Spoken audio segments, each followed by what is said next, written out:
Good evening, and welcome to another episode of Deep Space Wine with your hosts, Kat and Tim, two friends who are watching Deep Space Nine. One of us, for the very first time after a fruitful career, enjoying the Next Generation and embracing DS9 with all the wonder and awe and curiosity of a first-time Trek viewer. The other, on their 41st watch of DS9, having seen it originally when it was syndicated in the UK in the 90s. Between us, we hope to bring you an interesting, conflicting, raucous, often long-winded view of each episode as we go through it, liberally aided by whatever intoxicant you enjoy. Quark's Bar is fully stocked. We are, this week, having just completed a watch of Dramatis Personae from Season 1. As always, we like to go into this fully informed, so I'm going to highlight for you now that there are some scenes of extreme physical violence as acted out between characters, and violence against Dax. Lovely Dax is unfortunately hit in the face as well in a very unpleasant scene. So I'm putting that on your radar now to let you know that we will be discussing that later on in the episode. Oh, and thank you to Star Trek Minutiae for having the Deep Space Nine shooting scripts, which I leaned on quite heavily in this episode, and to Trek Core for screen caps, which we'll be making liberal use of. Yes, we have such sights to show you. It will be a very visually satisfying podcast episode because it was a visually satisfying episode. I'm totally sorry, I'm dropping my microphone, bear with me. And if you're listening to this in an audio version, you'll just have to use your imagination. Yes, very good point. Very well made. Before we get into our usual scene-by-scene breakdown of what we liked and didn't like, I'm just going to quickly note that this episode was written by Joe Minosky. I hope I'm pronouncing that name correctly. A veteran TV writer and producer who wrote many scripts for Voyager, Deep Space Nine and TNG, including some classic episodes such as Darmok, Hero Worship, Time's Arrow Parts 1 and 2, Masks, and many more.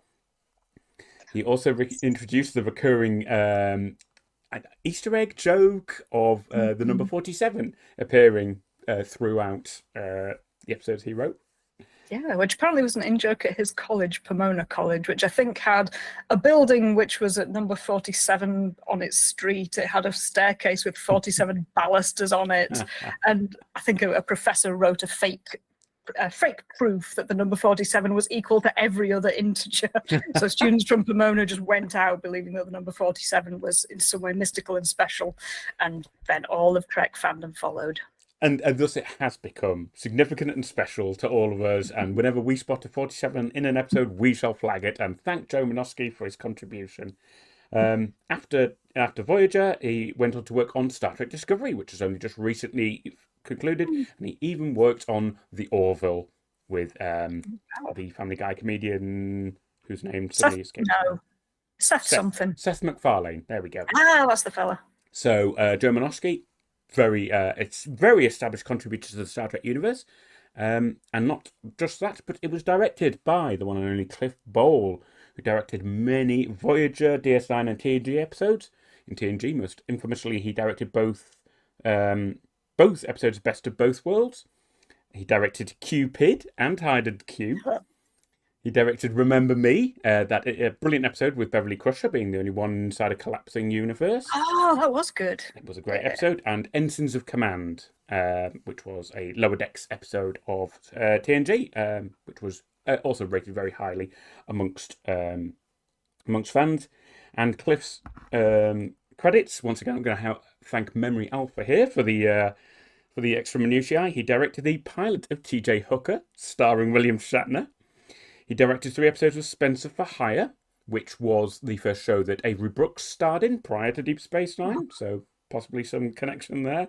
And 15 episodes of Fantasy Island, starring Ricardo Montalban, who appeared as Khan in the Star Trek Wrath of Khan. And finally, the Bolian race in The Next Generation was named for Cliff Bole, as they were first introduced in Conspiracy, which he directed. So there is the background information, and that, I think, what a great combination of talent, an established Trek director, an established Trek writer. The question now is for you and me to decide if they delivered on the job and how we feel about this episode. So, do you want to give some initial thoughts, or do you want to just dig into the scene by scene? I think my initial thoughts are that I was a bit disappointed by this episode because I think from my personal point of view is because the characters are distinctly out of character for most of it. Mm-hmm. And I really love the building relationships between these characters when they're being genuinely themselves. Yeah, I can understand I that. think I think that there is fun to be had in having them act distinctly out of character, and it's to the credit of the actors that at this point, still in the first season, they've each created a character who is so distinctly themselves Yes. that when they're out of character, it's patently obvious. But at the same time, the script told them to do that. Every time someone is talking about a conspiracy, they suddenly look very suspicious indeed. Word Machiavellian, manipulative, seductive appear in the script a few times. So they were very heavily driven to do it that way, which I think was a bit of a mistake in terms of scripting this, but we'll go into it more as we talk about it. But what did you make of this episode, Tim? Is it one you enjoy? I overall did enjoy it. I did not think it was groundbreaking. I thought it tread a lot of paths Star Trek likes to do. It does feel like a very kind of filler establishing episode. Here's the crew. Here's what we think we know of them. Here's them acting a bit differently. A self-contained problem arrives and is dealt with. It felt very by the numbers, and as you say, yeah, I think the characterization is kind of the redeeming feature in this. Even though that I also agree was a bit fumbled. But yeah, we talked about it before, and I'm sure that will come up as we kind of dig through it, I think. Righto, so shall we crack on with the first scene? We shall. Please take us away, Kat. Woohoo! Right, we open on exterior Deep Space Nine, as we so often do, and cut to Cisco at a display in his office. And the opening sequence on this one is quite long because they've got a lot of information to cram in there before the credits go. So Kira chimes the bell and enters Cisco's office. She is displeased that a Valerian vessel is requested to dock because the Valerians ran weapons-grade dolomite to Cardassian forces during the occupation of Bajor. And I stumbled over two words in this. Firstly, Valerian, in our language, is a plant, an extract of which is often a natural sedative, except for in cats, where it has a very similar effect to catnip. I have a friend whose cat once got into their box of Valerian tea and just went wild, tearing all the bags open. I had no idea. That's awesome. Yeah, this is the only episode where Valerians will ever appear or be mentioned. They're not even in any of the Star Trek novels. And dolomite is a fictional material that's been invented for this episode only. I don't think it ever appears again. And I think that it's probably derived from the Latin dol, as in doleful, as in painful, suffering. But I was really distracted because it's similar to the word dolomite, which is an American blaxploitation crime comedy from the 70s. Wow. It's the name of the principal character. So every time I hear dolomite, I'm picturing this very striking looking pimp, which didn't help. Well, obviously, you wouldn't want that being imported into your war situation. This heavily armed pimp, as it were. Wearing pimp. Yeah, it's great. But yes, it does show that the scriptwriters are using their powers to create as many properties as they can within the universe, just inventing nouns left, right, and centre.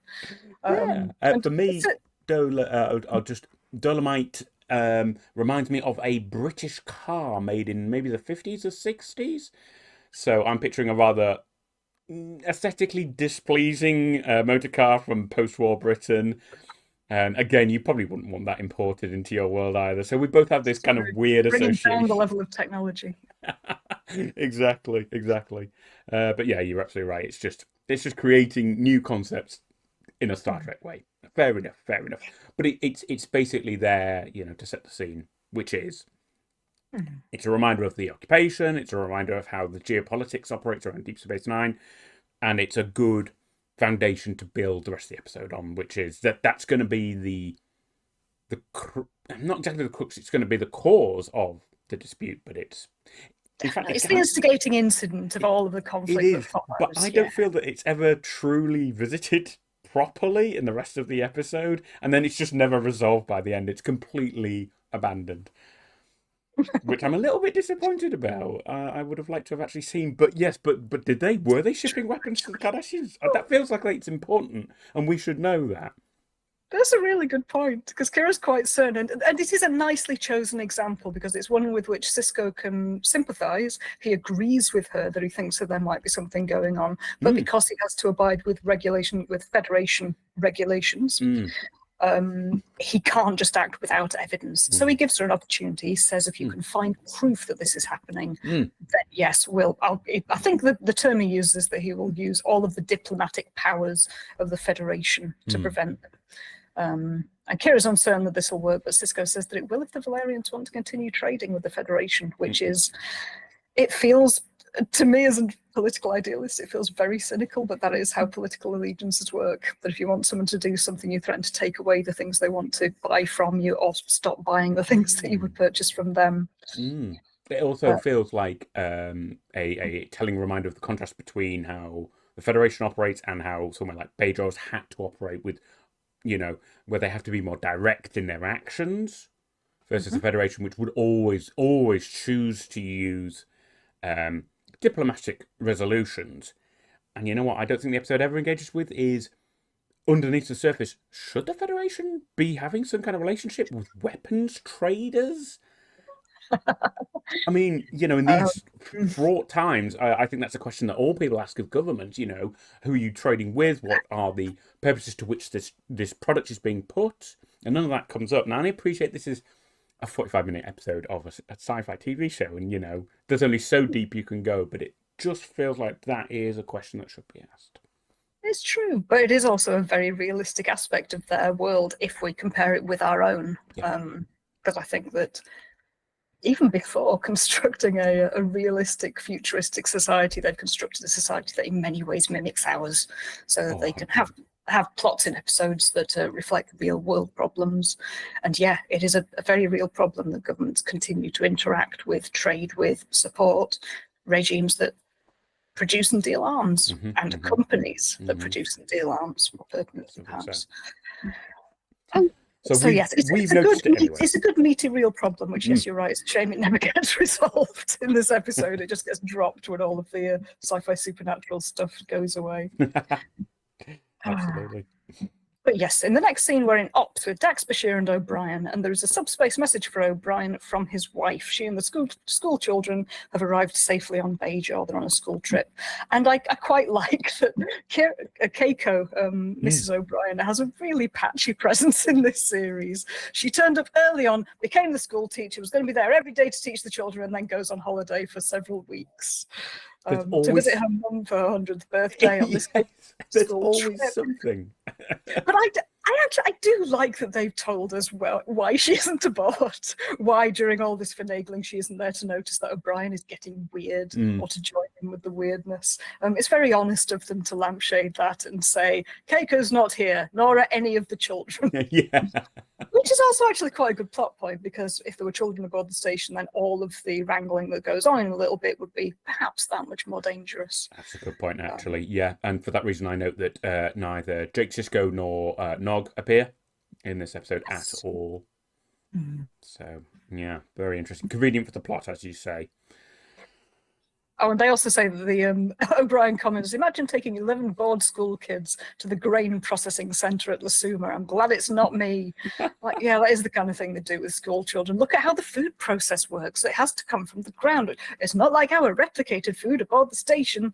It would be of interest. And I've no doubt that Nog will learn a few interesting things about trade while he's there. That wouldn't surprise me at all. That does sound very opportunistic for him. Personally, I was a little bit surprised that O'Brien was getting these kind of communications through Ops. I know how you sometimes get personal messages at work, but you would expect that to go to a message that he would open when he returned to his room, because it's not urgent. It's not the ship is in danger and I have to know that she arrived safely. It's a standard school kid run. Exactly. And instead it comes through Ops, through like the main station's communications and like the senior officers. Everyone immediately knows that Keiko is all right. Did they need to? Again, it feels a little bit clumsy, but ultimately I appreciate why they had to do it. So that's fair enough. That's a very good point, though. Oda then arrives, bringing the info that Kira requested on the captain of the Valerian ship, and she asks him to let her know if he finds anything else.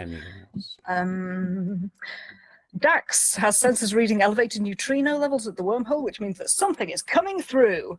And we've now got 3 pictures of a Klingon bird of prey emerging from said wormhole. Let me bring them up. And I am afraid I'm going to have to be a little bit of a nerd here and observe that it is not a bird of prey. Oh no! Klingon's wrongly. Okay, what is it? I'm so sorry, Kat. In this, I'm now showing a picture of the vessel. It is the IKS Tokat, and it is a Vorcha class attack cruiser. It's V-shaped. It's the same freaking shape. It does indeed follow that familiar Klingon design of 2 outstretched wings with the nacelles and you say a Klingon neck. design. It was designed. The bird of prey was designed by the Romulans and gifted to the Klingons. Why do the other Klingon ships look like it?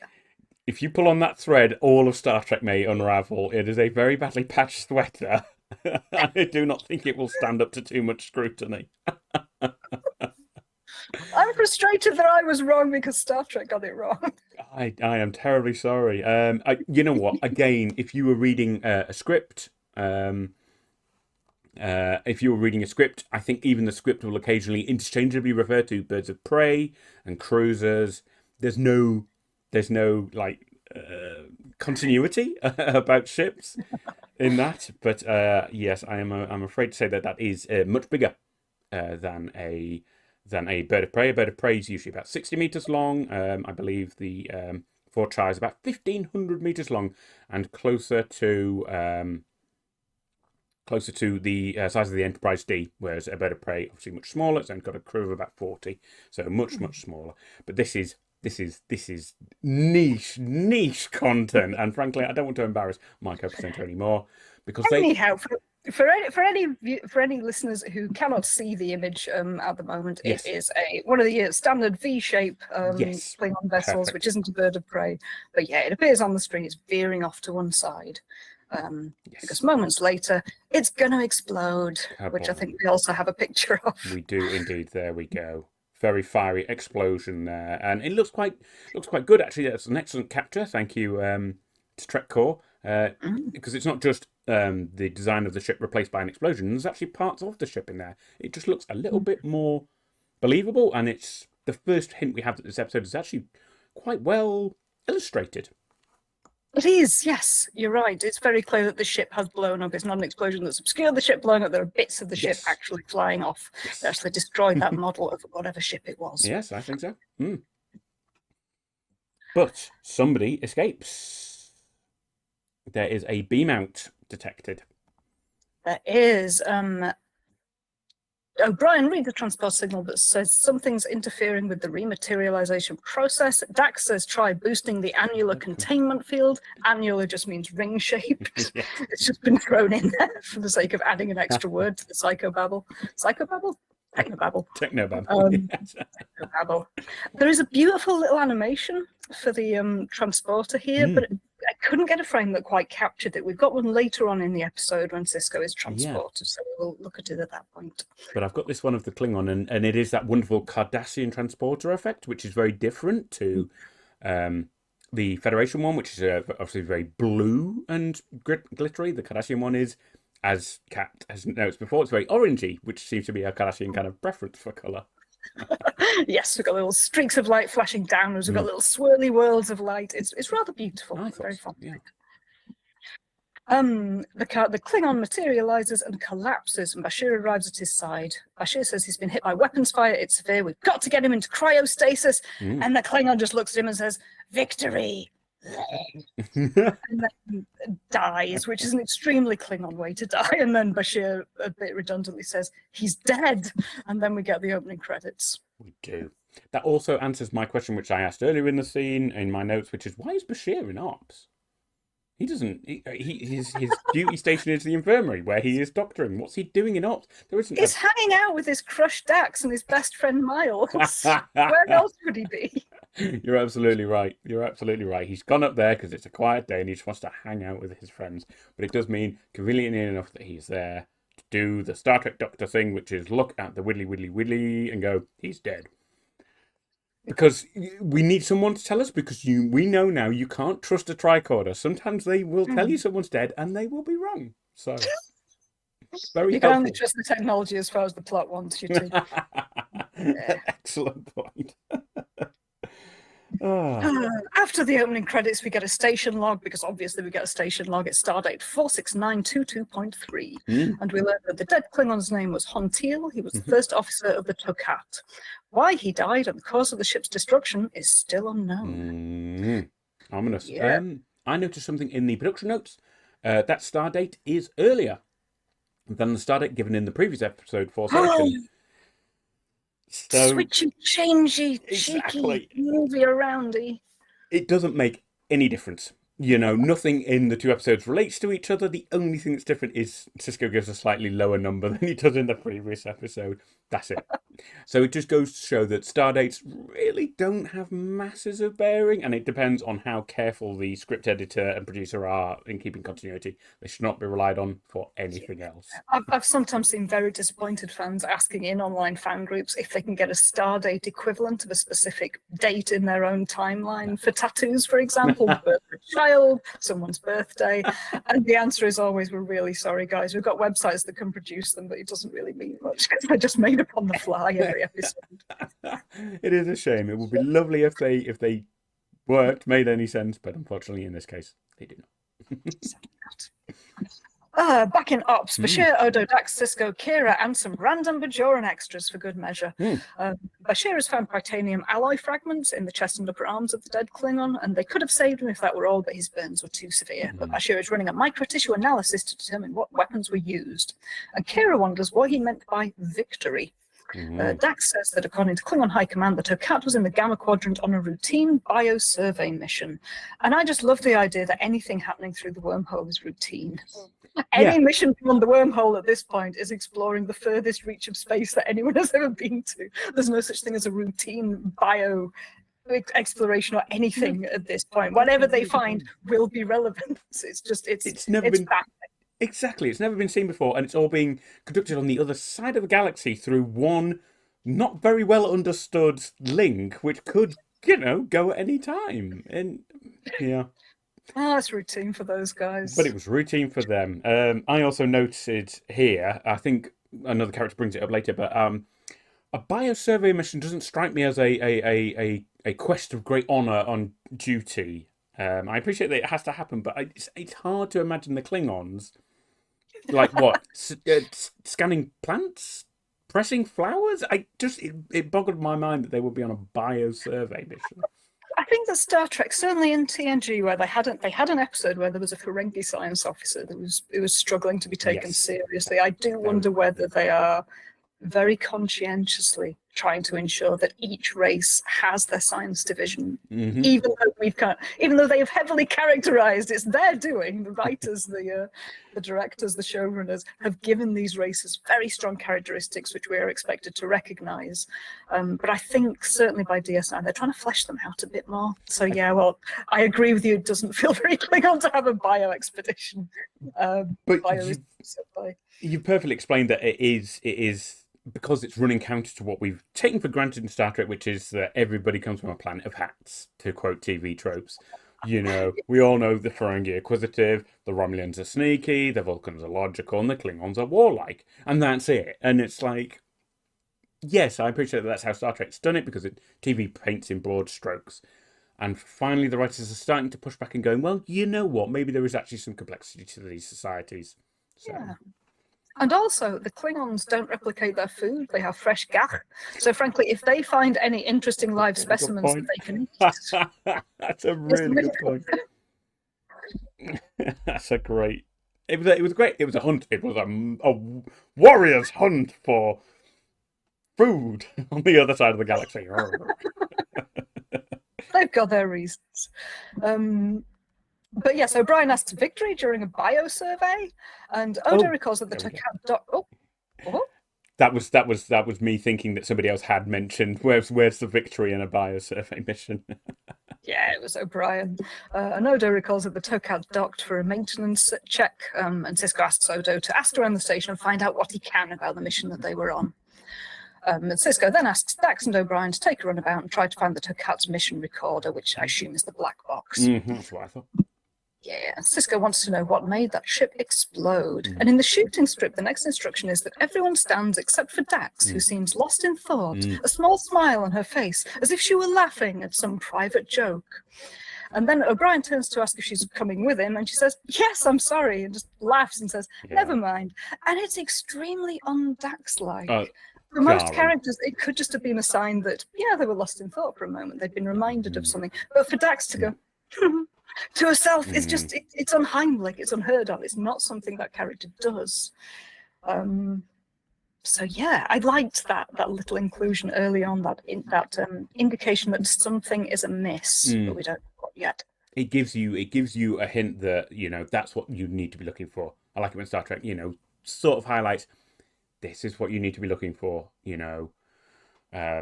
It gives you a slight jar in a character, and then you suddenly realise what's going on in this episode. People are acting out of, and you know, fair enough. That's like 50% of every Star Trek episode ever is, oh, everyone's acting a bit out of character. What's the mystery this time? But yeah, it's I think it's so jarring because it's the most out of character behavior for the most in character person. Dax is always the same, you know, poised, dry, smart, on the ball. I mean, it's such a 180 from her usual behavior. So it was good. It is, and I love it when Terry Farrell gets to stretch into that, because I've read some criticisms from fans saying either that they still believe, or that when they first watched it, they believe that she wasn't a very good actress because she was so staid in so many of the scenes, because she never evinces affect. She doesn't emote very much as Dax. But in episodes like this, we get to see why. That's just who Dax is. The actress is extremely capable of showing a great diversity of mood, of affect, of expression, and she chooses not to. It's a deliberate choice on her part, not a lack of range. It will be interesting to keep an eye on your perception of Dax then, as the character gets more plots to do more different things in. If you start to notice that, you will have to keep us posted, because it will be interesting if you notice that change as well. I'll watch out for it. And but yes, so we now cut to an exterior, a runabout leaving the station, and then back to Kira in ops. And she receives a hail, and I've got an image of a Valerian, just because they're only in this episode, and they're interesting to look at. There they are, yes. Yeah, that's a good point. We only see it on that screen, which is quite small, and you know, with the resolution of 90s TVs, I don't think you'd make out a lot, but that person appears. We spent hours in makeup for this one moment. Like, fundamentally, he's got what looks like a long nose shape down the front of his face, with a hole either side, which might be what he breathes through, and then big hair down either side of his head. Excellent. Yeah. And he hails and says, Deep Space Nine, this is the Valerian vessel Chervil Das. We are entering the Bajoran system. Clear us for docking. Kira says, negative, Chervil Das. There's going to be a slight delay. And she's being a little bit sassy and a little bit, screw you, Chervil Das, you're not coming in. Exactly. The Chervil Das responds, we're in need of maintenance. It's been a long journey. Oh, I'm sure it has, says Kira, but we have our own problems. You'll just have to wait. Then Cisco appears behind her and says, stand by, Chervil Das, and just presses the mute button on their chat. He demands that Kira explain herself. She says she hasn't finished the background check yet, and he reminds her that they'd agreed there'd be no delay in docking procedures. She explains that they'd just visited Felina 3 and Mariah 4, which I don't think are ever mentioned again. The same two stops they used to make when they were running Dolomite to the Cardassians. The last stop would be the purification plant at Ultima Thule, and if she can place them there, she'll know that they're running weapons-grade Dolomite. I looked up Ultima Thule because it's a phrase I recognised. From Wikipedia, Thule is the most northerly location mentioned in ancient Greek and Roman literature and cartography. Modern interpretations have included Orkney, Shetland, northern Scotland, the island of Saaremaa in Estonia, and the Norwegian island of Smola. And in classical and medieval literature, Ultima Thule, which in Latin means the farthest Thule, acquired a metaphorical meaning of any distant place located beyond the borders of the known world. So it's just a nice thing to refer to when they're here at the very edge of the Alpha Quadrant.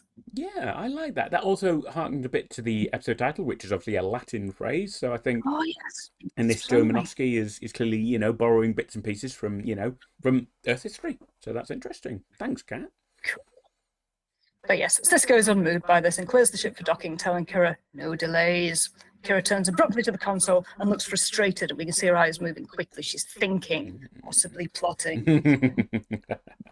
The next scene is in Quark's bar because we haven't been there yet. Yay. Odo says, "So, Quark, I hear you had some problems with the Klingons the last time they came through." And I'm going to read Quark's little speech because I quite enjoyed it. "Spare me from beings who think pain is pleasure. In small doses, perhaps, but the Klingons, oh, they're hard on the holosuites. They wreck the furniture. I'm still fixing the walls in holosuite 6. I'm not saying they don't spend big. I'm just saying that by the time you figure the damage in, I'm looking to break even." So yeah, it's got nothing against the kink community, but if you're going to go in and destroy the furniture, it's going to cost him extra. That's out of order. Yep, as we always say, no kink shaming on the promenade. We are accommodating station.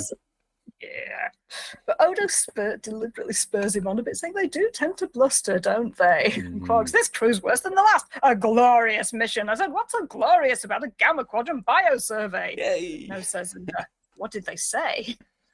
And Quark's on him by now. "Crafty tonight, Odo, aren't we? Looking for clues about the fate of the Klingons. If I tell you what I heard, what do I get in return?"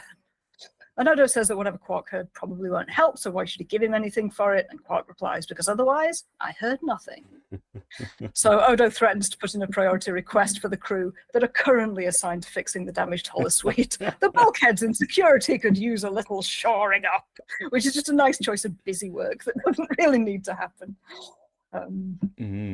It's a great little. I love that they've already developed a bit of a barter system where they can now do favors for each other. It's definitely one of those uneasy enemies needing to collaborate now and then on things. I love it. It's the seed here of what is clearly going to be a great relationship, I would think, at this point. Just for the benefit of anybody in chat who's not seen this before, we're trying not to spoil anything for Cat.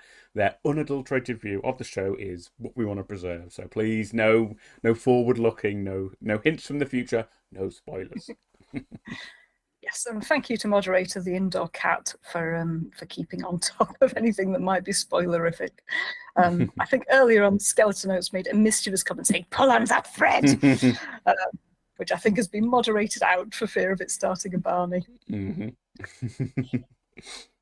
But yes, Quark said that, yes, they said they'd be coming back through the wormhole with something that would make the enemies of the Klingon Empire tremble. And Odo said their exact words. Quark says, direct quote. And Odo says, "You've been most helpful." And Quark says, "They'll let it get around." It's just a sweet little back and forth between these characters. And the thing that happens next I really enjoy. We've got a picture of what happens to Odo a few moments later. As he's walking away, he stops suddenly, grabs the arch that he's standing under, clutches his head, screams hoarsely. His face turns inside out and back again. Yes. A reminder that Odo is made of fluid. He doesn't have internal organs as such. And he falls to the floor. And Quark stands over him for a moment and then starts screaming for Bashir and runs off to find him. Because of all the people who could have collapsed in Quark's bar, Odo is the one that Quark cares most for. It's just a really sweet little illustration of that frenemies to lovers, which I'm certain doesn't happen. Listen, that is an interpretation that I absolutely cannot argue with. It is widely held across the internet. But not in the Berman verse. Say again? Not in the Berman verse. Listen, we'll just step round Rick and just ignore him as much as we can, Dick Berman. But it's an interpretation, and you know what? I think there's nothing that stops it, and there are there's a lot of online passion for the vast polycule that is DS9, and you know what? We welcome every interpretation here, so I love that interpretation. My own personal take on this as well, which I think you could add in, is that the most notorious criminal on the station would probably not want the head of security to pass out in his bar of ill repute. This is a very good point also. Yes. It would not. It doesn't look good. There's a dead-looking member of the head of security in there. No, that is also a reasonable reason for him to want to get the doctor there ASAP. But your interpretation is more fun, so I think there's probably room for both. Let's welcome all views on this situation. And I did like the thought that actually, yes, Quark may have been personally concerned about Odo. I would love to believe that. But yes, the next thing is in the infirmary where Bashir and Odo are. Bashir looks concerned. He holds a scanner up to the supine Odo's neck. Odo gasps and opens his eyes. They have a short exchange. "Welcome back, Constable. How am I? How do you feel?" "Fine." Good, because I have no way to know. Your body chemistry defies analysis. Bashir tells Odo that he can't know what caused it, or if it'll happen again. There's nothing more he can do here. So Odo thanks him and turns to leave. And Bashir says, "Tell me, Odo, do you share my concern over this Valerian situation?" And the shooting script at this point says, a curiously cold, calculating tone to his voice. Really? That's excellent. Yeah, no subtlety. And Odo's confused concern, and Bashir says, "I think you know what I mean." And Odo's just, "Why don't you just tell me? Then you can be sure I know." Love the way he handles it. Bashir replies, "Just don't be surprised if the uneasy alliance on the station starts to show a few cracks." And they go into it. Bashir explains, "Commander Sisko and Kira, mark my words, there's going to be trouble." And Odo says, "What are you basing all of this on?" And Bashir smiles, "Very clever, Constable, but you're probably right. It's a little too early to commit oneself either way." And Odo just says, "You finished with me." Bashir says, "Well, unless you'd like to pour yourself through my phoretic analyzer."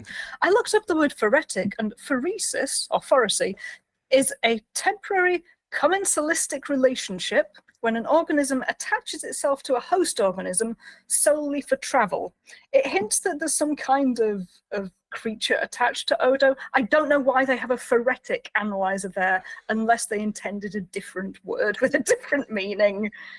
Yeah, I just don't know. Thank you for the research, Kat. But yeah, that does not chime with what we know about Odo so far. So yeah, I would assume that perhaps either that's just meant to dazzle us with science, or it's a miscommunication of the phrase, possibly. Oh, Nigel Mouse points out in chat that Odo running off to get the doctor is a reminder that Quark doesn't have. Quark running off to get the doctor is a reminder that he doesn't have a communicator to call for help. He has to run off and find someone, and maybe that he doesn't want to be so into it with Odo that he's going to lean over and use his combat. Yeah, that would be a little weird. Yeah, and also the question is always, is that a communicator, or is that part of Odo? If it's not, what does it attach? That's a very good point. I'm pretty sure that Odo attaches it. He attaches it on the other side because it's a Bajoran communicator, so it goes on the right. Yes, that's right. But I'm pretty sure he attaches it to himself. Maybe he makes a part of himself metallic, magnetic, so that it'll attach. But I'm pretty sure it's functional. I'm sure he taps it occasionally. I'm sure he does. Oh, how interesting. Yeah. I think that's a very good point. He constitutes a communicator out of himself that would function as a communicator. All these questions to which there are no answers, and again, you're pulling on the thread of Star Trek where a lot needs to be taken as at face value, and you move on. I hope Deep Space Nine's going to give me the answer to that someday. But anyway, we are now in Sisko's office where Kira enters saying, "I've got them!" And Sisko is crouching really close over a document on his desk. He's clearly working on something. And he puts down what looks like a pencil and another tool, maybe a compass of the type that you put a pencil into to draw circles. And Kira says that the Valerian ship was at Ultima Thule Station 1 week ago. That confirms it. They're definitely running Dolomide. And Sisko says, "So?" And Kira says, "So? I've got an armed team ready to board their vessel, confiscate the material, and send them back where they came from. Frankly, I'm half tempted to take them to Bajor and press charges." And Sisko is still leaning very weirdly over his diagrams. And he says, "By whose authority?" And they let a few seconds of silence hang before Kira replies, "You're not going to do anything about this." And Sisko says, "I'm not." And then with a loud slam, he closes this metal folder that's been holding his documents. And he says, "Neither are you." And Kira says, "That ship's acting against Bajoran interests. This station is Bajoran property." And Sisko says, threateningly, "Commanded by a Federation officer. Commanded by me. Are you challenging that, Major?" "No, sir." Good. It's very unlike the two of them, which is absolutely intentional. And but it stems from a very real problem that Sisko wants to do something one way, Kira wants to do it another, and she is incredibly passionate about that because it's about her people and the Cardassians who have previously terrorized them. Exactly. I think even without the effect of the field, I think that could actually be a reasonable point of serious contention between these two. And I feel like previous episodes have shown that they are willing to work together and compromise on their, occasionally contrasting views. But it would be interesting to see, how they would resolve that if they were in their right minds. Unfortunately, the episode does not deliver on that particular point because we're building towards the other. But I think it's a great observation that, this is actually a serious issue that would cause potential division between them. Yeah, I like that they chose something serious rather, because they could have selected something trivial and then made that spiral out of control and made that the obvious point that it had gone wrong. Yeah. But no, this is a very realistic and real conflict between the two of them. It was a good scripting choice. We then have a very fast cut to a shot of the runabout. It's a nice shot, and I'm afraid I didn't get a capture of it, but the runabout appears from below the camera and moves upwards across the screen in a straight line. It's very unusual. I don't think I've seen that done before in Star Trek. I think it will turn up more than a few times hereafter. Possibly the first use of a very nice shot. That might be it. But yes, you know what Star Trek's like. Once they get a nice shot, they're like, I should use that again, and they'll use it 200. Every shot, yes. But yes, there is geranium alloy debris from the explosion. O'Brien comments that it's probably pieces of the Klingon secondary hull. We've had geranium in the show before. I think that parts of Terok Nor are made of geranium. Anytime they want an especially hard material to be in a door, on a ship, anything that's they're either surprised as broken or that they can't break through is going to be geranium. Yes, 100%. And Dax points out that the magnetic field from the geranium could be masking the mission recorder. In Emissary, they used that property of geranium to create a field to suggest that they had far more weapons aboard the station than they actually did. So they're being consistent with the use of this material, which I like. It's just really cute. It's good, comprehensive world building, which we, as Star Trek fans, appreciate. We like a little bit of continuity. We're not going to be passionate about it, because otherwise Star Trek will completely fall over if you insist on too much continuity. Pray. But yes. Apropos of nothing, O'Brien says, Major Kira's been awfully aggressive towards Commander Sisko lately about station policy. And the shooting script states there's a calculating Machiavellian quality to O'Brien's voice that we haven't heard before. The shooting script is completely unsubtle about what it wants the actors to be doing. Fantastic. But Dax is just really calm. An honest difference of opinion. And O'Brien says, what if it's more than a difference of opinion? What if Kira thinks the Bajorans don't need us on DS9? It is their station. And Dax, again, just very calm, just very loose, says, that would be suicidal. She says that Bajor needs the Federation on its side to ward off the Cardassians, but O'Brien responds that doesn't mean there aren't plenty of misguided Bajorans who think they can go it alone. There's a really long pause, and in the shooting script, Dax had some extra dialogue here with the instruction. Dax smiles. She seems to drift a bit, abnormally, like an incompetent drawing on aphorisms and cliche, which is the character that Dax is playing this episode. Someone who constantly brings up cliches, aphorisms that don't really fit the moment, going, remember that time, Benjamin, when this happened, and then being interrupted? Yes, she does. And it's extremely unlike Dax. The writers have done a good job of finding an archetype or a caricature that does not fit Dax in any way. O'Brien says to Dax, you've become quite friendly with Major Kira, haven't you? And advises her, I wouldn't get too friendly with the natives if I were you. Remember where your loyalties lie, which does not feel like a very O'Brien line. It's very colonialist, frankly. It's an outside force, the Federation, coming in and saying the Bajorans are the natives. We are not of them, they are not of us. You cannot trust them. It's quite a nasty line, and it's very unlike him. And Dax says, of course, Benjamin and I have been close for a long time. Hand and glove. I'm on his side, no question about it. That reminds me of a time we found ourselves, and O'Brien interrupts, good, anyone who's against Sisko is against me.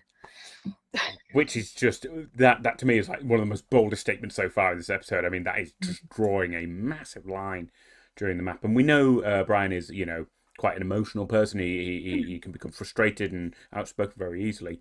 So it's kind of fitting that he would be the first to do it. But even so, it's still jarring, because it's just it's inconceivable that this crew that's slowly been working together will suddenly just splinter halfway down. It's weird. It's effective. Yeah. And I think the speed with which that happens, the absolute obviousness of their overacting, the speed of the rift and the language that they're using when describing what they think is happening around them. I think there are some ways in which it works really well and some ways in which it doesn't. I think that what the writers wanted was to highly telegraph something supernatural is happening here. This is not normal. The crew are not acting as their usual selves. But I kind of wish they'd held that back a bit, because I think we could have had a few scenes in which we genuinely believed that there was a real rift between Kira and Sisko. Kira really could have approached Odo to ask for help behind Sisko's back. I suspect that she's done it before and will do it again. And I think that they could have done it more subtly. They could have tiptoed towards, say, the halfway point of the episode, at which point it becomes apparent that all of these conspiracies are actually coming from outside. The call is not from inside the house. The call is coming from a supernatural entity that is now aboard the station. But instead, they've gone for this. They want the audience to know immediately that this is out of character, that nothing is really happening. And it just feels like a waste of that nice setup. They had a real conflict that Kira and Sisko could both have got their teeth into over the course of an entire episode. And instead, they throw it away on, whose side are you on? Are you on our side or their side? Because everything's going to go wrong. And it just feels like a bit of a shame. I wish it had been done a little better and played more into the characters as they are and left us a bit more unclear. I think the tension is ramped up very, very effectively later on, but it takes something away from me that it's made so obvious what's going on. I can definitely see that, and that chimes with what I think I said at the top of the episode, which is that this is kind of a by the numbers episode, and there isn't much attempt to build in that depth that you say and correctly say would be more effective. I think they just very quickly want to get to the crew are affected. It's going to build. The tension is from the inevitable fight that's going to happen. That's where the tension is. The tension is not what the hell is happening. And, you know, reading some of the backgrounder information, which, you know, we always do when we prep these, is it's a season 1 episode, and the producers, I think, were worried that actually it was too early to expect the audience to perceive the subtle differences that might have played into a more softly approach to escalation. So I feel like the producers said, we've got to telegraph this straight off the bat and really make people do a complete 180 on their personality so nobody misunderstands. So which is a shame, because I think it does it underestimates the crew, the team of actors who've been able to put together their characters, who've had so many interactions, and whose characters are extremely strong on set. Yes, they've won us over quickly, and it also it suggests that we've not bought into them enough, or that we don't have the nuance to detect, a subtle alteration. Yes. But this is true. But I guess when you're writing out a script and you haven't seen it acted yet, that's it. Yeah, what you don't want is for the audience to be left behind and feel cheated by the resolution when it comes. So having the audience know from early on what is happening means that we're clued in. We don't feel either cheated or clueless, or you don't get halfway through the episode and go, what the heck's going on here? Suddenly they're all out of character. No, they've been out of character from early on. So I can see pragmatically why it works well, but I think it's because I love the characters as they are, and I wish the tension had been derived from, oh no, the crew is genuinely falling out with each other, and towards the end of the first season it looks as though they're going to be at war with each other, rather than, oh, the crew are all out of character, what caused that then? You know what, it suddenly pops into my mind, that brilliant TNG episode where Riker is alternating between being in a play and being horribly interrogated on a first contact mission. And that was brilliant, because I honestly felt all the way through it, I don't know what's real. And yes, it's a very unnerving episode. I think I hate it for that reason, because it is so destabilizing. Because Riker, the character, doesn't know what's happening. We don't know what's happening. And it isn't till very late in the episode that he works it out. Precisely. And I can see why he didn't like it. It also is very unsettling, and it works on the basis that the audience is just as confused as Riker. So I think you can credit Trek audiences with a bit more, willingness to go along and suspend their understanding and think, well, presumably this is going to make sense in the end, and I'm compelled to watch it and have this damn thing explained to me. So it's a shame we didn't get something along those lines, or less mentally terrifying. But I think that was a much later series of TNG. So they were more confident than it taking chances with that characterization.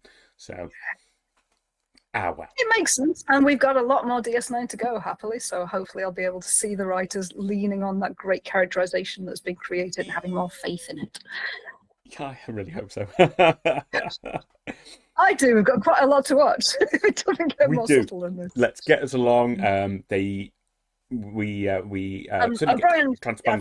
picks up a weak subspace transponder signal they found on the mission recorder.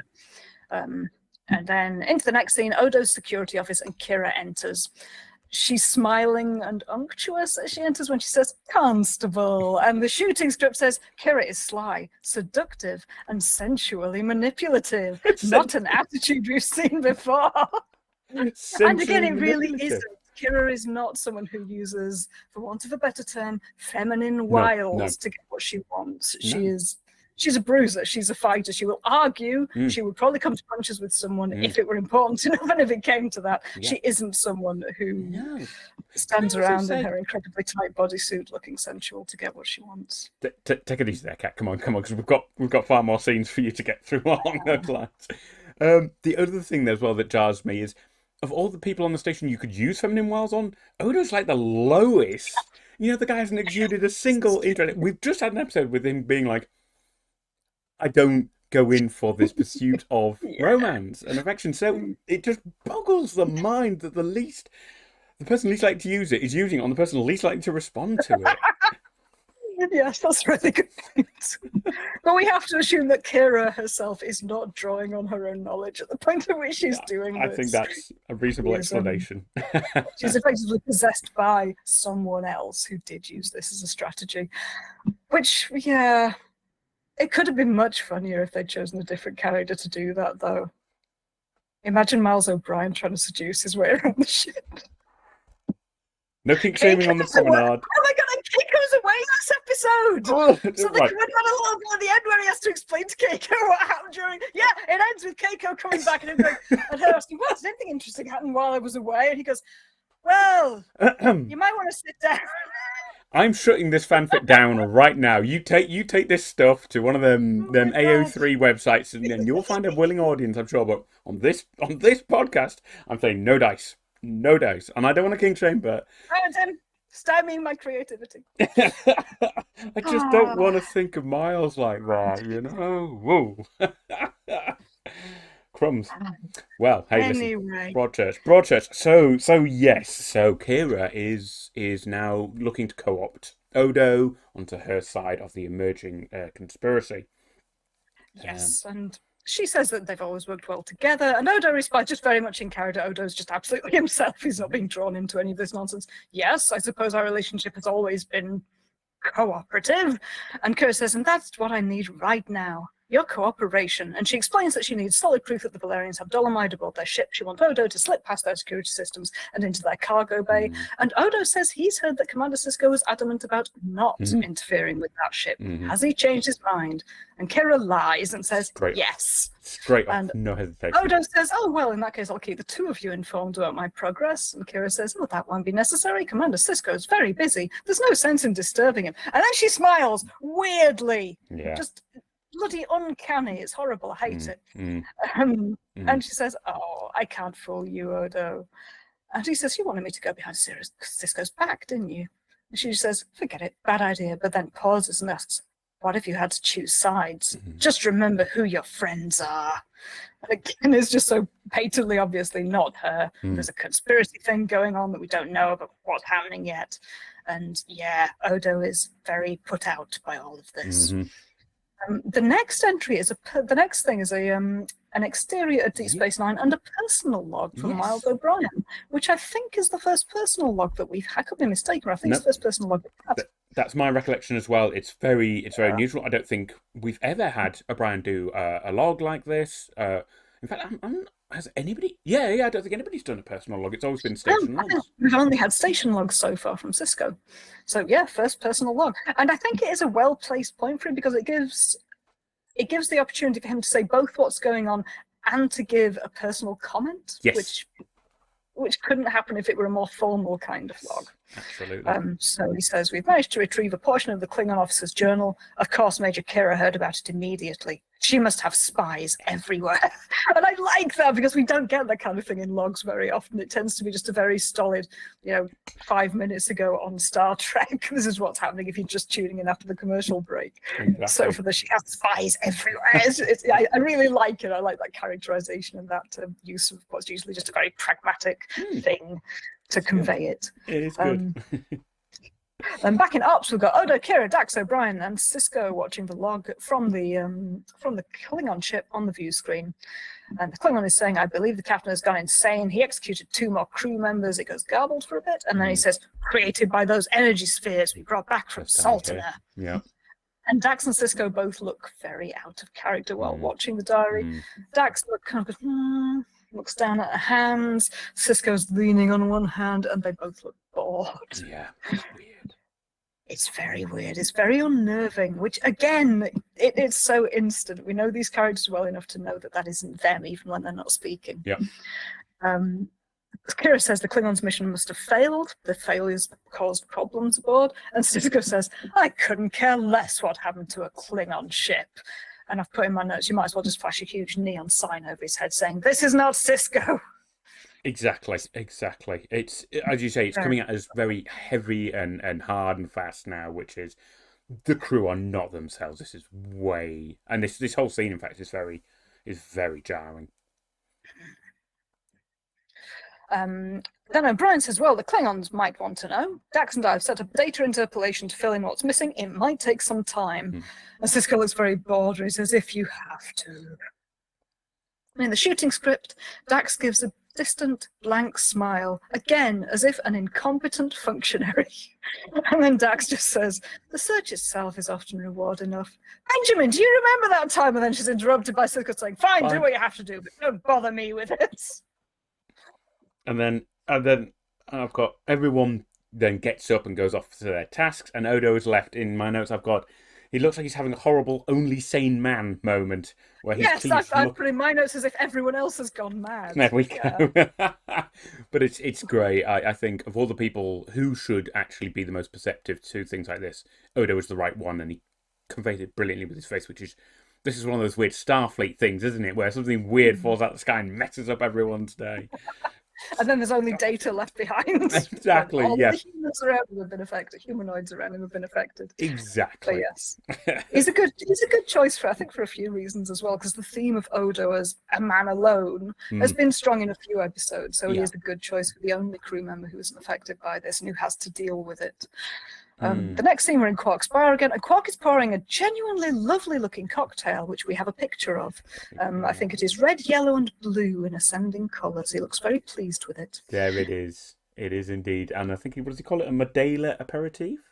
That's the one. Yeah. And he says, it's bright and sweet, much like yourself, Lieutenant. I'll put it on your tab. Speaking to Dax. Then we've got a next picture. Kira appears behind Dax, leaning in and saying, the bad flattery's on the house. And Quark says, the 2 loveliest creatures on DS9. I must be living correctly to be so blessed. What can I do for you, Major? And Kira says, get lost. And Quark replies, as you wish. And of course, when Quark said, as you wish, what he really meant was... But yes, he does just get lost, because you don't not get lost when Kira tells you to. Oh my god, yeah. Then Kira says to Dax, how are you, Lieutenant? And the images do not convey the body language in this scene. Just every movement of Kira's is flowing. She sits very close. She moves her face very close to Dax's. But yeah, Dax responds, you know what they say, put the shoe on the right foot first, but put the left foot first into the bathtub. And the shooting script says Kira doesn't know what the hell Dax is talking about, but she nods supportingly anyway. I'm impressed. I am impressed you recorded every word of that absolutely batshit saying, because I listened to it and was just like, I wrote it down because it doesn't mean a damn thing. It doesn't make any sense at all. I honestly feel like they actually put it in as half a joke. I get that they're trying to make out that Dax is very woozy and out of it, but that honestly is mind-knottingly weird. I mean, I guess it's possible that a lot of the aphorisms she throws in are based on Earth sayings. Maybe this is oh my god, I'm getting brain fog. What is Dax? What's the one thing that Dax is? Trill. Bloody hell. Brain fog is strong with us this evening. Maybe it's a trill saying that we've never heard of and it means something particular to her people. But either way, it's an empty aphorism here, and Kira pretends that she understands what the hell she's talking about when she says, I understand. But what I really meant was, are you happy? And the shooting script here says, Kira smiles. Again, she's seductively manipulative, in all caps, in a way that's far out of character. Yeah, well, exactly. Our character has established that Kira is never seductive or manipulative. She is punchy and shouty. Yeah, and she's very straightforward and honest. She isn't. Oh, she yeah, isn't absolutely. like She would this. never stoop to those techniques because she doesn't need to. So Oh, yeah, this is jarringly out of yes. character. Anyway, what could have been quite a nice moment. Doug says, that's not a question I get asked very often, the "are you happy?" And Kira responds, oh, but it should be. In my opinion, you are the most valuable officer on this station. May I? And she smiles while she gestures at Dax's drink, and with Dax's permission, she takes a sip while maintaining eye contact, which again, we've got a picture We of. do indeed. Just you don't stay a foot away from a person staring into their eyes while sipping from the drink. It's just not done. Yeah, this image is this is a provocative image. I'm sorry for those of you only listening to the audio, but yes, it is a provocative image. Intense eye contact. But yes, the shooting script says the physical tension between them goes up a few notches. I know that they don't know what kind of physical tension it is, probably to get it by Berman. But yeah, I know what kind of physical tension they mean, and I'm highly amused. Kira says, I can't imagine running the station without you, and Dex says, are you trying to tell me something? And I think at this point the script would have gone much further than this if it was shot now rather than in the 90s.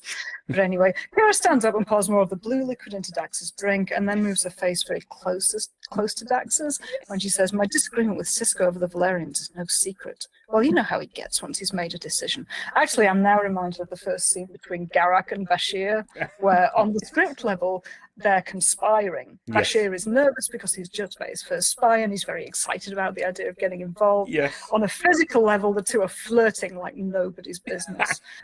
And I think this is absolutely the intention in this scene, that it's extremely flirtatious and Kira is being seductive. Again, but it's written in a way that you can get it by any of the executive producers who might object. They're camouflaging it again with meal, with drinks, with props on a table, just like, you know. And there's a lot you can do with a well-handled prop. Yeah. Exactly. What I did know at this point is obviously Dax is reacting very oddly to whatever's affecting the crew. And she's not like turning into a conspirator. She's just woolly and vague. And now it doesn't come up in any of the background, but I wonder if, similar to how Odo wasn't affected because of his non-humanoid brain, Dax has 2 brains, and one of them has 7 lifetimes of memories in it. Oh, goodness. I wonder if the way the field works on people is just making Dax just this really woozy and disconnected person. Just a theory, really, because it's never discussed and it doesn't come up. But, you know, her reaction is different. I think I read it as each character is meant to be a particular kind of archetype. So when we get further into Cisco's particular brand of, I'm going to call it madness, because I think it does feel like people are losing their grip on reality. When we get further into it, it's obsessive, it's compulsive. He is making a clock, which Cisco would have no interest in doing, and not interested in anything else until the sudden threat, at which point he becomes very violent. So I suspect that each character is meant to be taking on the persona of a person from the Sultana situation, but that because Dax's character is just woolly, it's difficult to kind of... That's a really good read. I like that.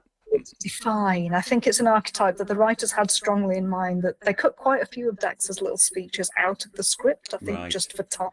So I suspect that, having her there giving more aphorisms, more memories, she is just inhabited by a very woolly person at this point. I think that's a good shout. I like that. But I like the idea that it's interacting with her physiology in an unusual way, because the Sultanans had no idea that there were people like the Trill out there, and their technology could not accurately convey what they experienced through her. All reads are good reads at this point, definitely. And then I have that Kira then starts ratcheting up her expectations of what she wants Dax to do. Which she does, yes. Yeah, in this conversation, I'm not going to read them all, but we do have a few moments of Dax going, actually, this time me and Benjamin, and Kira interrupts her and tells her, you told me that story this morning. And she wants... Yes, she says, if you were to talk to Starfleet Command, tell them how displeased the Bajorans are with Cisco's handling of this. I know they'll listen to you. And Dax is still looking really fuzzy. I was decorated on my first mission. The Admiral was a Vulcan. So during the presentation ceremony, and then Kira interrupts her again. I think it could have been played for high comedy that this keeps happening, but it's just frustrating to everyone. And that Kira frustration interrupts, saying drives that Kira to basically, for the first time, I think, actually state, I am looking to get rid of Cisco. she does, yes. And Yeah, then she says, I'm getting rid of Cisco one way or the other. Don't force me to get rid of you as well. That's it. I forgot she's threatened Dax as well. And poor Dax's little face of, me? She doesn't know what to do. She's just very frightened in that moment. It's weird, actually. It is weird and a little bit jarring because it's quite clear that Dax doesn't understand what's going on. She's out of character. And now she's been threatened by somebody she knew as a colleague, respected as a superior, and was start building a friendship, as I've talked about in previous episodes. And who a second ago was trying to seduce her. What the hell's going on? Wow! We've got a picture, actually, of Kira looking threatening. I think it's the 11th picture in the set. And it's just Kira looking very intense. Yes. Intense eye contact with Dax. Yeah. It's very, very daunting. Yeah. Oof. Anyway, Quark is listening in at this point, and then he drops something which crashes. And in the shooting script, in a smooth motion that is still somehow sensual, Kira stands up, grips Quark by the collar, and pulls him to her. He cries out in pain. And I've got another picture of Kira looking threatening, this time towards Quark. Bring that up, and I mean, there's a look there. Goodness. She's smirking slightly and maintaining eye contact with him, but in a threatening way. Yeah, it's a hell of a look. It is. It's like earlier today. I posted this look on Facebook saying I don't usually wish that I were Quark, but at this point I'd give away all my Latinum to swap places with him. Quark hoarsely mutters, "Let me go," and Kira says, "What did you hear?" And Quark says, nothing at all. And then she throws him bodily back against the bar and says, "Good." And Dax just looks down at her drink, frightened, and doesn't get involved. It's a brilliant scene, and I love that Nana Visitor got the chance to do this. And it's actually quite impressive because Quark is a short man, but he's still a man. And I imagine he's not that light, that good Ferengi living. I was watching closely to try and tell whether they swapped her for a stunt actor, and I don't think it doesn't look like they do. If they do, it's an extremely smooth transition. Yeah, 100%. But he's off his feet and he is against that wall. I mean, it's impressive and I mean, wow, Kira. I do want. Yeah, I feel like they must have had a stunt actor in Quark's place at that point. You cannot throw Armin Shimon bodily against a wall. So it may be that they replace both of them with stunt actors, but it looks really good. It's not obvious that they've done that. But we've got a picture. Sorry, I threw in a lot of pictures in this one because I was very pleased with the visuals in this episode. So the next one is a picture of Quark wearing a neck brace and sitting awkwardly in Odo's office. And when he walks in, Odo asks, "Is this a Ferengi fashion I'm not aware of?" I love that the moment Odo sees him and it's visible that he's been injured. No, there's no query, there's no compassion. There's just great, a chance to sarcastically, rip into my favourite enemy. And Quark says, "Kira tried to tear my head off. I want to file charges."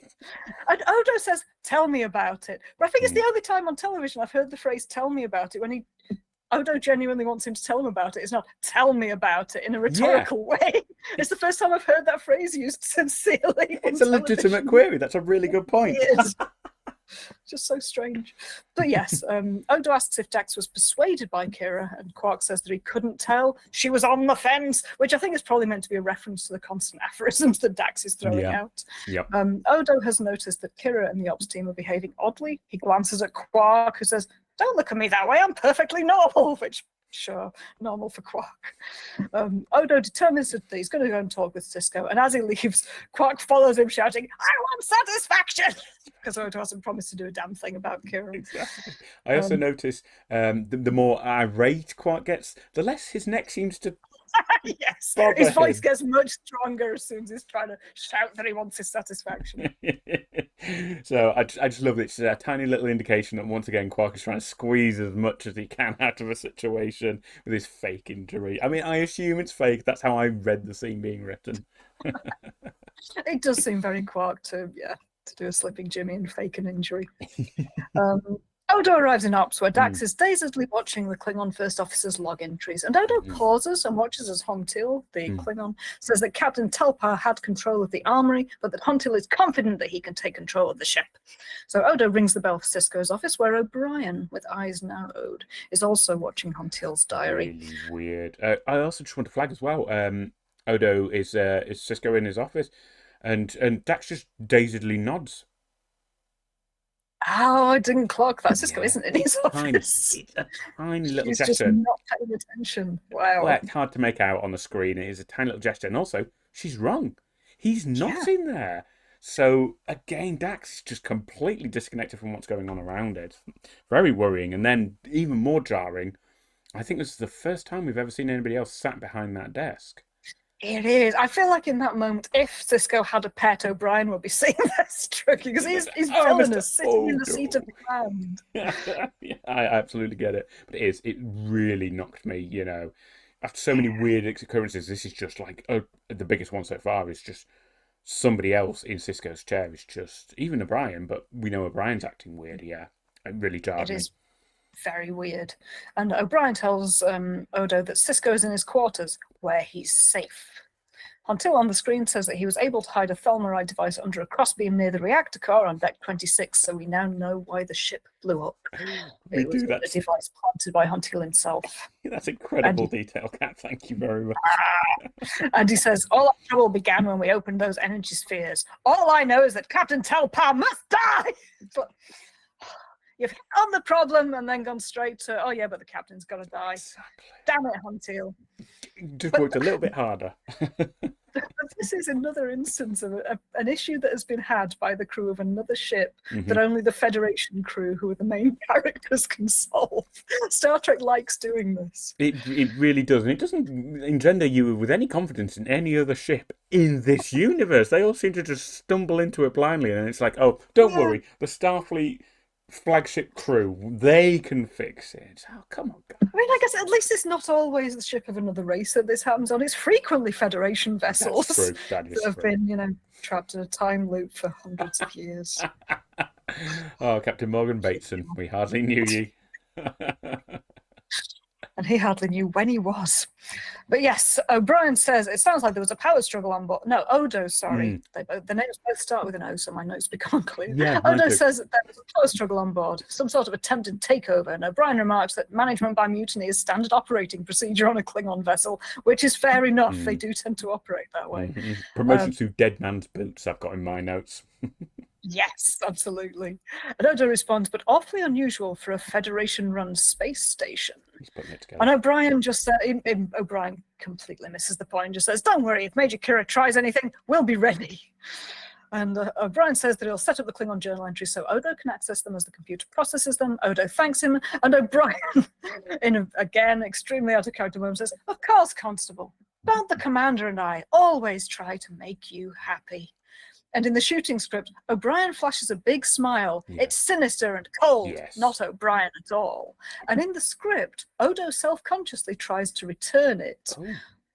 But on screen, they don't have Rene Auberjonois do that. I think because they've worked out by this point that Odo smiling is such a feat in itself. He can't do the nuance of an awkward smile. All of his smiles, bless him, look so awkward because he's stretching against a really stiff latex face. So they just cut out the smile. Odo just looks at him coldly and then turns and walks away instead, which was a better choice. I absolutely 100% agree. O'Brien's smile alone is, again, I've got in my notes, it's a creeper smile. As they say, they've always tried to make Odo happy, and it is. That's enough. That's disturbing enough. If I had to see one of Odo's face stretches, I'd just have to turn the episode off and go do something else for a bit and regain my equilibrium. So, no, I think that was a good choice. But thank you. That's really interesting. It's in the shooting script.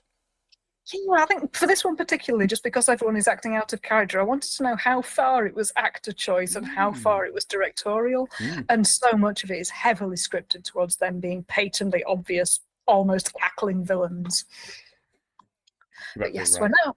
We're now in the corridor outside Sisko's quarters, and Odo finds 2 guards there who say they're under Chief O'Brien's orders.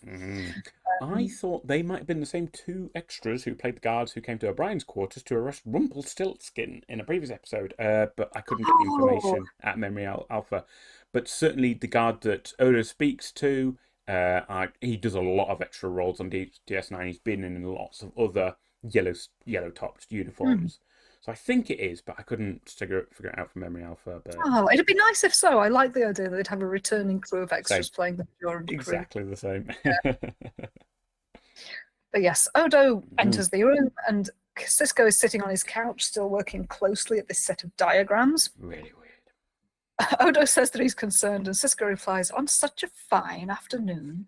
How inappropriate."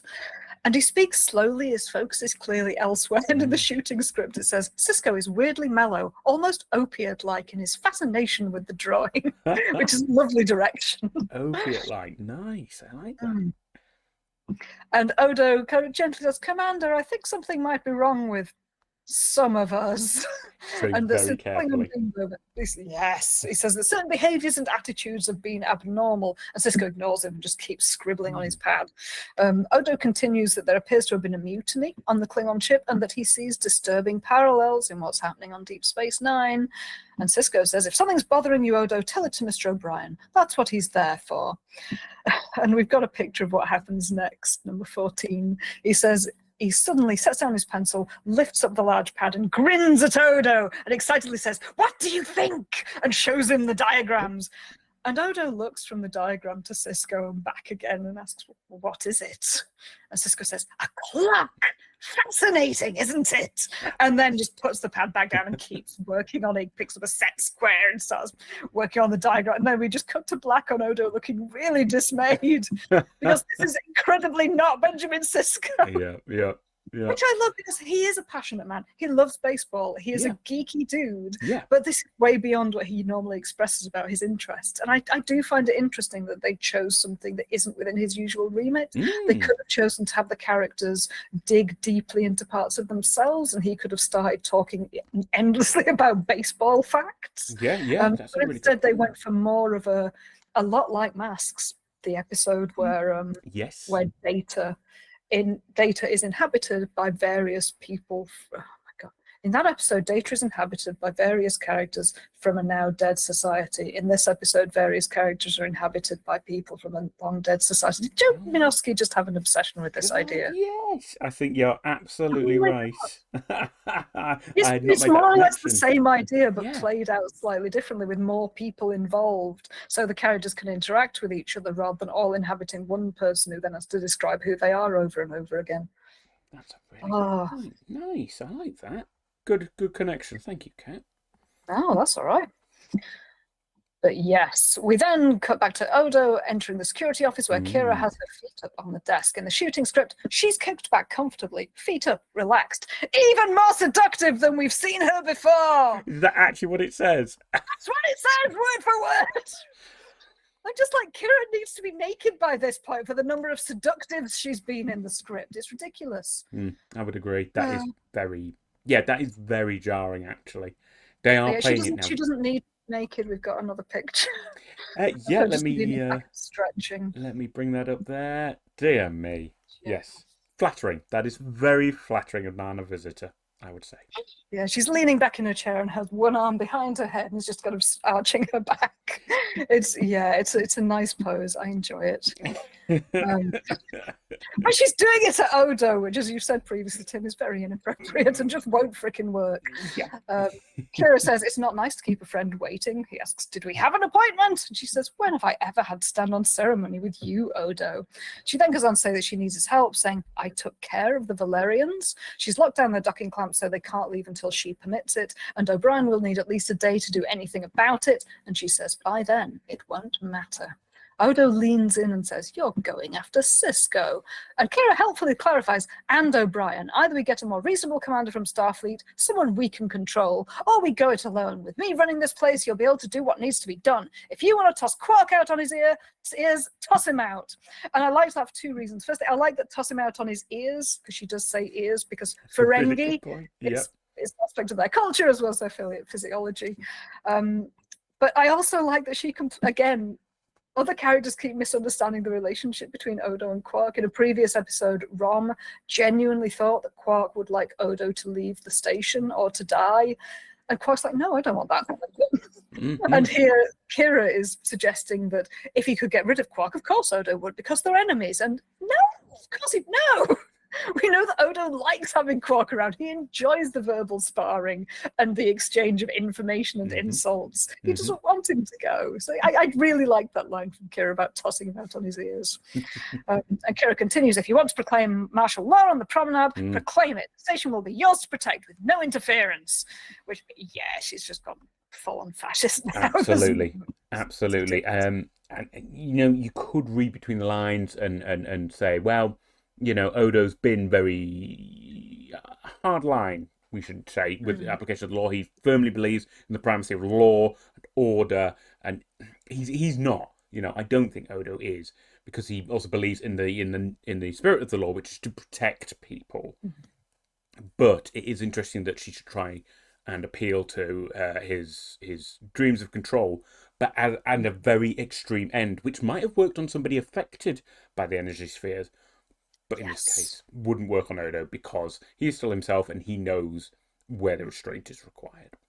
That is a very good point, that every character interacting with Odo assumes that he is on the same wavelength as them. Yeah. Interesting. And then Kira says, when the time comes, you'll know it. I'll be counting on you. Kira leaves, and then Odo looks around, clearly disturbed, and then talks to the computer, asks it to open a channel to Starfleet headquarters, and the computer tells him subspace communication to Federation territories is currently unavailable by authority of Major Kira. And I like this. I feel that the tension really is effectively being ramped up at this point. We found that Odo is the only one that's of the main ops team that's unaffected.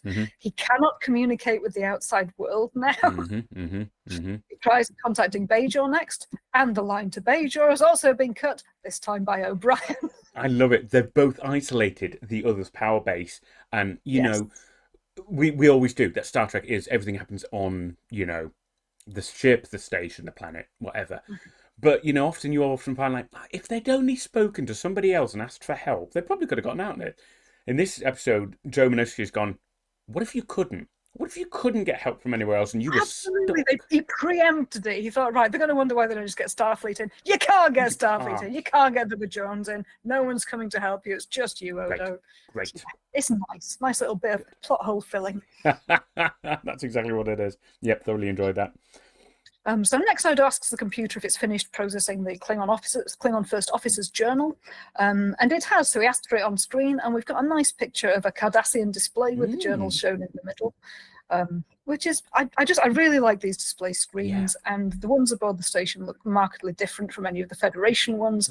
This one has a circular screen in the middle, even though the video that's playing in the middle is still square, because all of the images are going to be square, because that's what 90s tech was like. But you've got a circular lit display around it with little Cardassian symbols down either side. It's beautiful attention to detail, and they didn't even need to show us it. They could just have had the voice playing.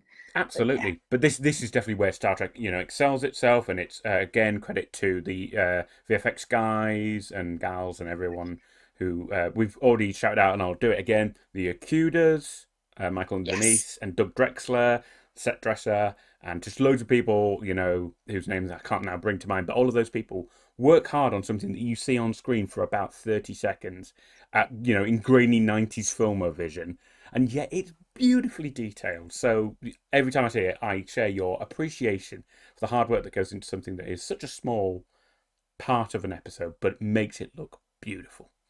Absolutely. And I appreciate that they were asked to do that, and that the direction shows it off to good effect as well. They don't skim over them. They do stay with them for long enough for us to appreciate it. Absolutely. Can I also just ask something which is going to kind of mess with this episode a bit, but O'Brien said it's going to take about 7 hours for the logs to be completed when Odo left Sisko's office, where O'Brien was in charge. Has it been 7 hours? It's unclear how much time has passed. Good point. And there is going to be a later time dilation issue, which I will flag up when we get to. But already I'm a little bit unclear as to how quickly things are moving in this episode. But it doesn't feel like 7 hours have passed. It's a good point, because they might be artificially stretching time by using that to suggest that while we see Odo walking from one place to another and endless dialogue happening, Mm. there might be things happening in between. There might be spans of time in which different, Mm. I guess more time for the personalities to settle in, do their Sure. conspiring, set things up. But yeah, I didn't pay as close attention to how much time was passing as you have. But it is a bit jarring when we're seeing a quick sequence of events and then it's 7 hours. What? Like 2 conversations in that time. Is that right? So I think it's one of those things where it's not integral to the progress of the plot, so we should just gloss over it, and so I shall gloss over it. But yes, the Klingon log. I had a note that Odo, in looking at the log, Odo asks the computer to scan the journal for mention of contact with any alien race. And I assume that in this context, alien to Odo means a previously undiscovered race. Mm-hmm.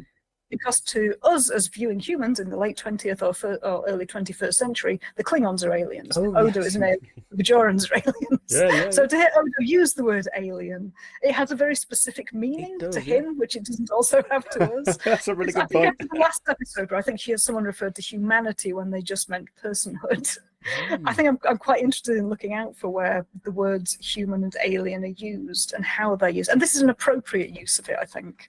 Yes, within the context of the episode, it works because, yes, I think the computer would take from Odo's instruction alien, unknown to Federation database. Klingon database, maybe. So, but I think it's interesting that the computer would interpret that. I would have to clarify. As we're having this conversation now, we're clarifying what we consider to be alien and... Yes, absolutely. It's not just someone from a race other than the Klingons' race. It's someone who is alien to him. Right. It will be interesting to see if that pops up again, yes. Yes, in the journal entry, the Klingon officer says that all they found on the 5th planet was a collection of energy spheres which possessed some type of telepathic archive. The spheres describe an ancient power struggle that destroyed a race called the Sultana. We will forward our results to our science division. And he looks really irked by this because they're on a biosurvey mission and all they've found are these really impressive archaeological artifacts. I'm like, surely Picard would have given his left hand to have got hold of them. Staggering archaeological discovery. From the Gamma Quadrant, telepathic. It's immense. It's staggering, and yeah, you're absolutely right. The Klingons absolutely don't take it seriously, and also they also don't think, this is telepathic. What's it doing to our minds? There is absolutely no awareness of the potential risk of this stuff.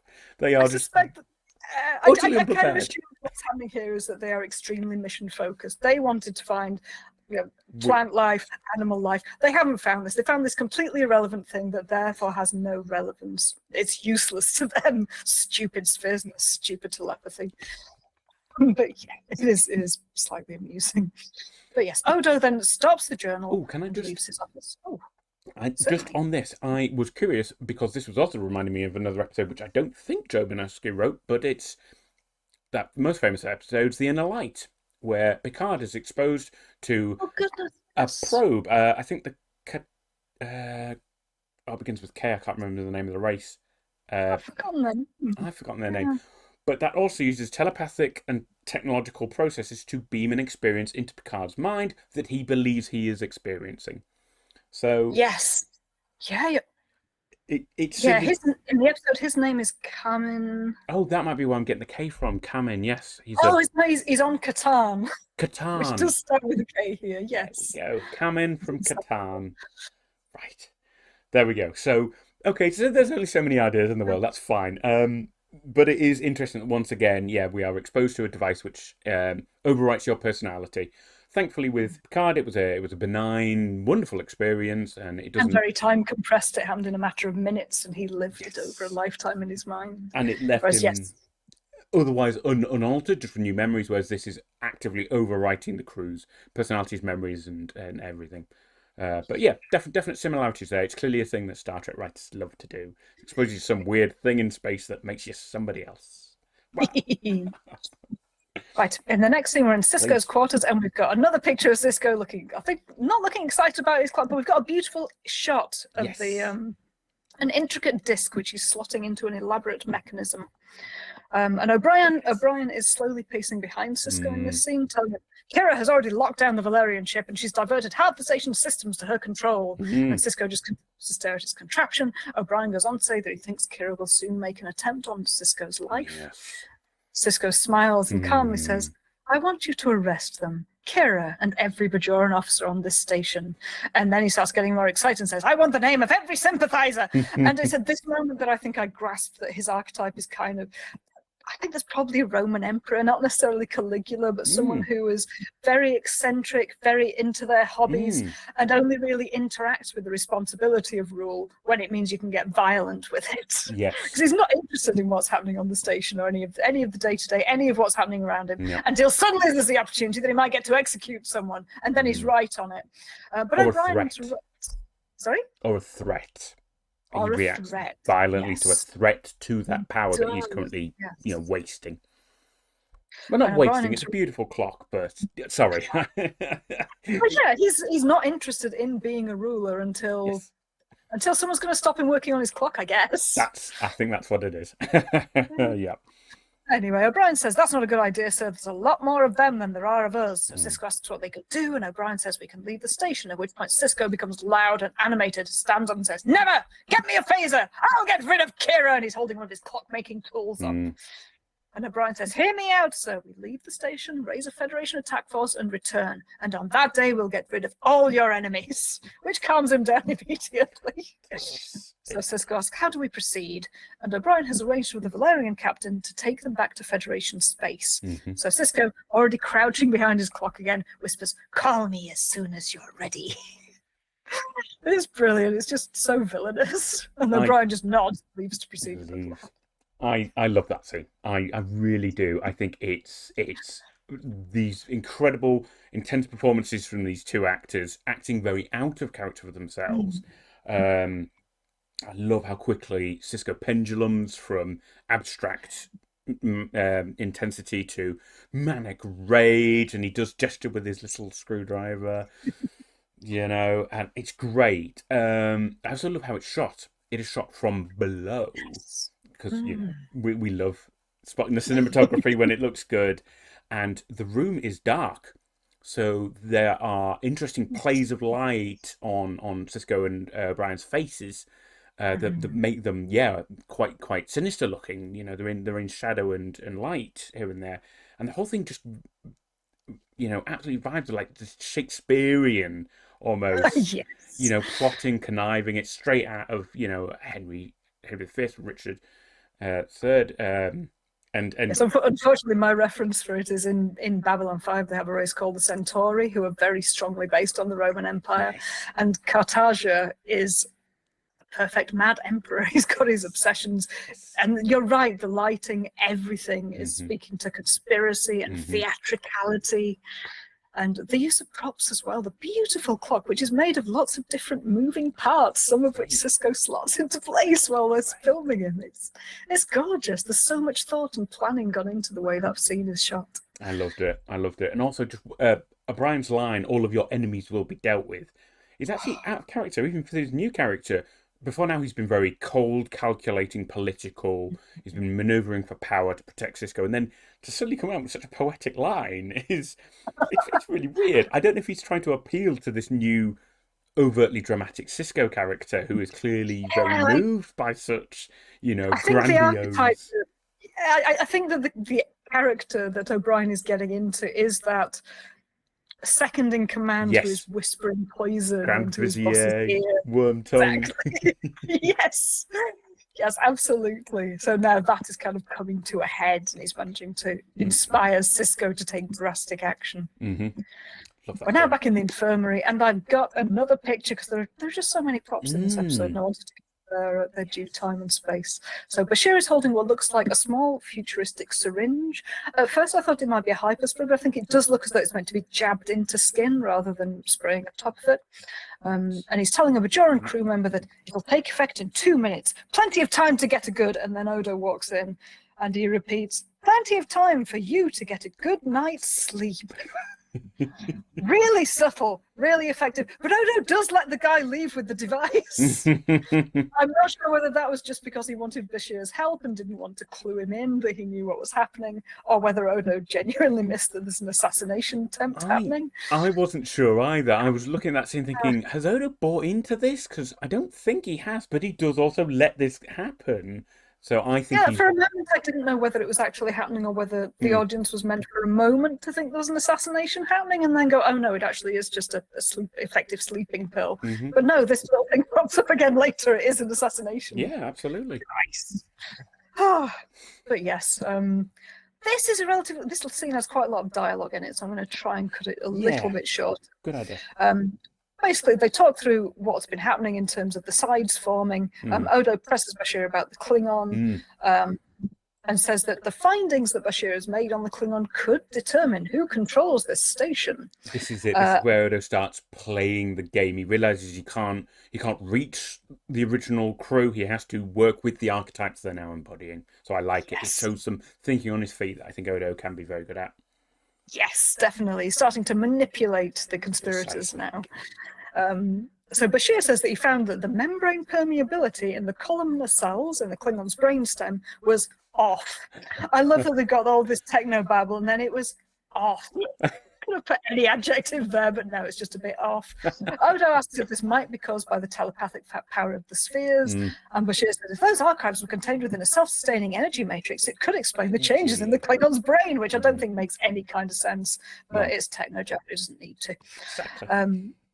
So Odo kind of tells the audience what's happening, asks if the energy matrix could have caused the Klingons to reenact the power struggle that destroyed the Salterhans.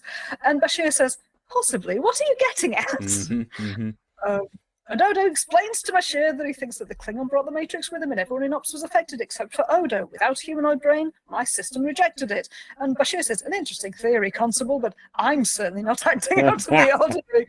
So Odo just goes with it, yes, and says, of course not. But what if you and I are the only two who aren't affected? It's so perfect for Bashir to do this.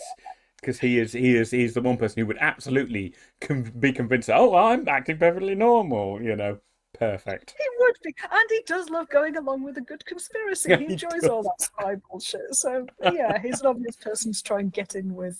But yes, Odo explains that the power to control the energy matrix is the power to control this station so that he can trick Bashir into getting rid of these whatever we choose to call them, other than energy matrix, we don't really have a proper term for what is inhabiting the crew or what is happening to them. No. I think we use whatever's convenient. Yeah. But yeah, Bashir says that if you can determine the natural resonance frequencies of the field, he can generate an interference signal of some kind that could force it out. So Odo tells him to do it and that he won't regret it. So Bashir very enthusiastically starts pushing buttons. Back in Ops, Cisco walks out of his office and says, O'Brien, what's taking so long? Can I just... Yes. We didn't have the chance to touch on all the dialogue in the infirmary scene, but I do want to note Odo is asking if he's completed the autopsy on the Klingon officer, and Bashir quips, well, he's still dead if that's what you mean. And Odo's like, I don't have time for jokes, and slaps him against, throws him against the wall. So I did just love that sequence, and we got to see, once again, Bashir's startled face, which we are seeing far too much of. He's like, oh, something's happening outside of my control. It is another example of Bashir trying to use humour in a situation where it's just not appropriate. And then you suddenly almost think, that's classic Bashir. I don't know now if he is being affected. Can't do it all. Oh, I love Bashir so much. He's just such a dick. It is a great role for him in this episode, but I am waylaying us. Please take us back to Ops, Kat. But yes, O'Brien is explaining that they've got one more level of security locks to break through before the Valerian ship will be ready to go. Dax is sitting with them, but just kind of gazing into the distance, not getting engaged. A Bajoran enters, the same Bajoran that was in the infirmary, seeing Bashir. He enters to give Cisco the report that he asked for on the weapon scanners. Cisco says to give it to Mr. O'Brien, but the Bajoran says, I really think you should see this. And we've now got a picture of the guy, while he's handling the pad with one hand, in the other hand he's got the little stabby device, which he raises behind Cisco's neck. Oh no, we don't. How annoying. We don't. Oh, I'm so sorry. That is my fault. I keep cutting to the extra pictures and it keeps showing me the same one over and over again. So I'm sorry. That is a technical problem. I do apologise. Cardassian tech. But anyway, O'Brien sees this happening and yells, "Commander!" And Cisco does. I thought Cisco does some great old school Batman style martial arts. It's just going chop, bash, thump, pow. And yeah, he punches the guy several times. It actually gets really violent. He doesn't let up. I think it's meant to be a very deliberate. We know that Cisco is a very restrained and diplomatic leader. Whereas in this scene, you say someone is threatening him and he just keeps punching him. It's fine. It is vicious. Yeah, but I do like though that he punches the guy and then the guy tumbles down some stairs, and I've put yay another role for a stunt actor because I'm pretty sure they don't make a cut, that it is the same person who walked into the infirmary that is having the conversation, then being punched several times, and then tumbles backwards down the stairs. And I really love it when they give a stunt actor some lines, because I believe it means they get paid more by industry standard, and it means that he gets his face seen. He gets to do some actual acting rather than just being cut to so that he can behave as someone else falling down the stairs. It's nice. I love it when they do that, and they do that quite a bit in Deep Space Nine. They do. The moment he said to Bashir, "Thank you for the device he got in the infirmary," I thought, he got to speak. That means he's actually getting paid a bit more for this episode. So I was also very happy. Yeah, they didn't cheap out this time. It's lovely. But yes, Dax, after this is happened, Dax calls, "Dax Akira!" and then gets violently backhanded by Marv. Marv just turns around and slaps her across the face. And I think she's knocked out by that for quite a while because we don't see her get up again until the end of the scene. I think it is the work of a moment, but it's very jarring. I think you found it particularly so too. I did. I didn't like it because I don't obviously enjoy seeing that kind of thing. And it's O'Brien, whose character I'm very fond of, and Dax's character I'm very fond of. And violence between them just seems bizarre, so it's really unsettling for me.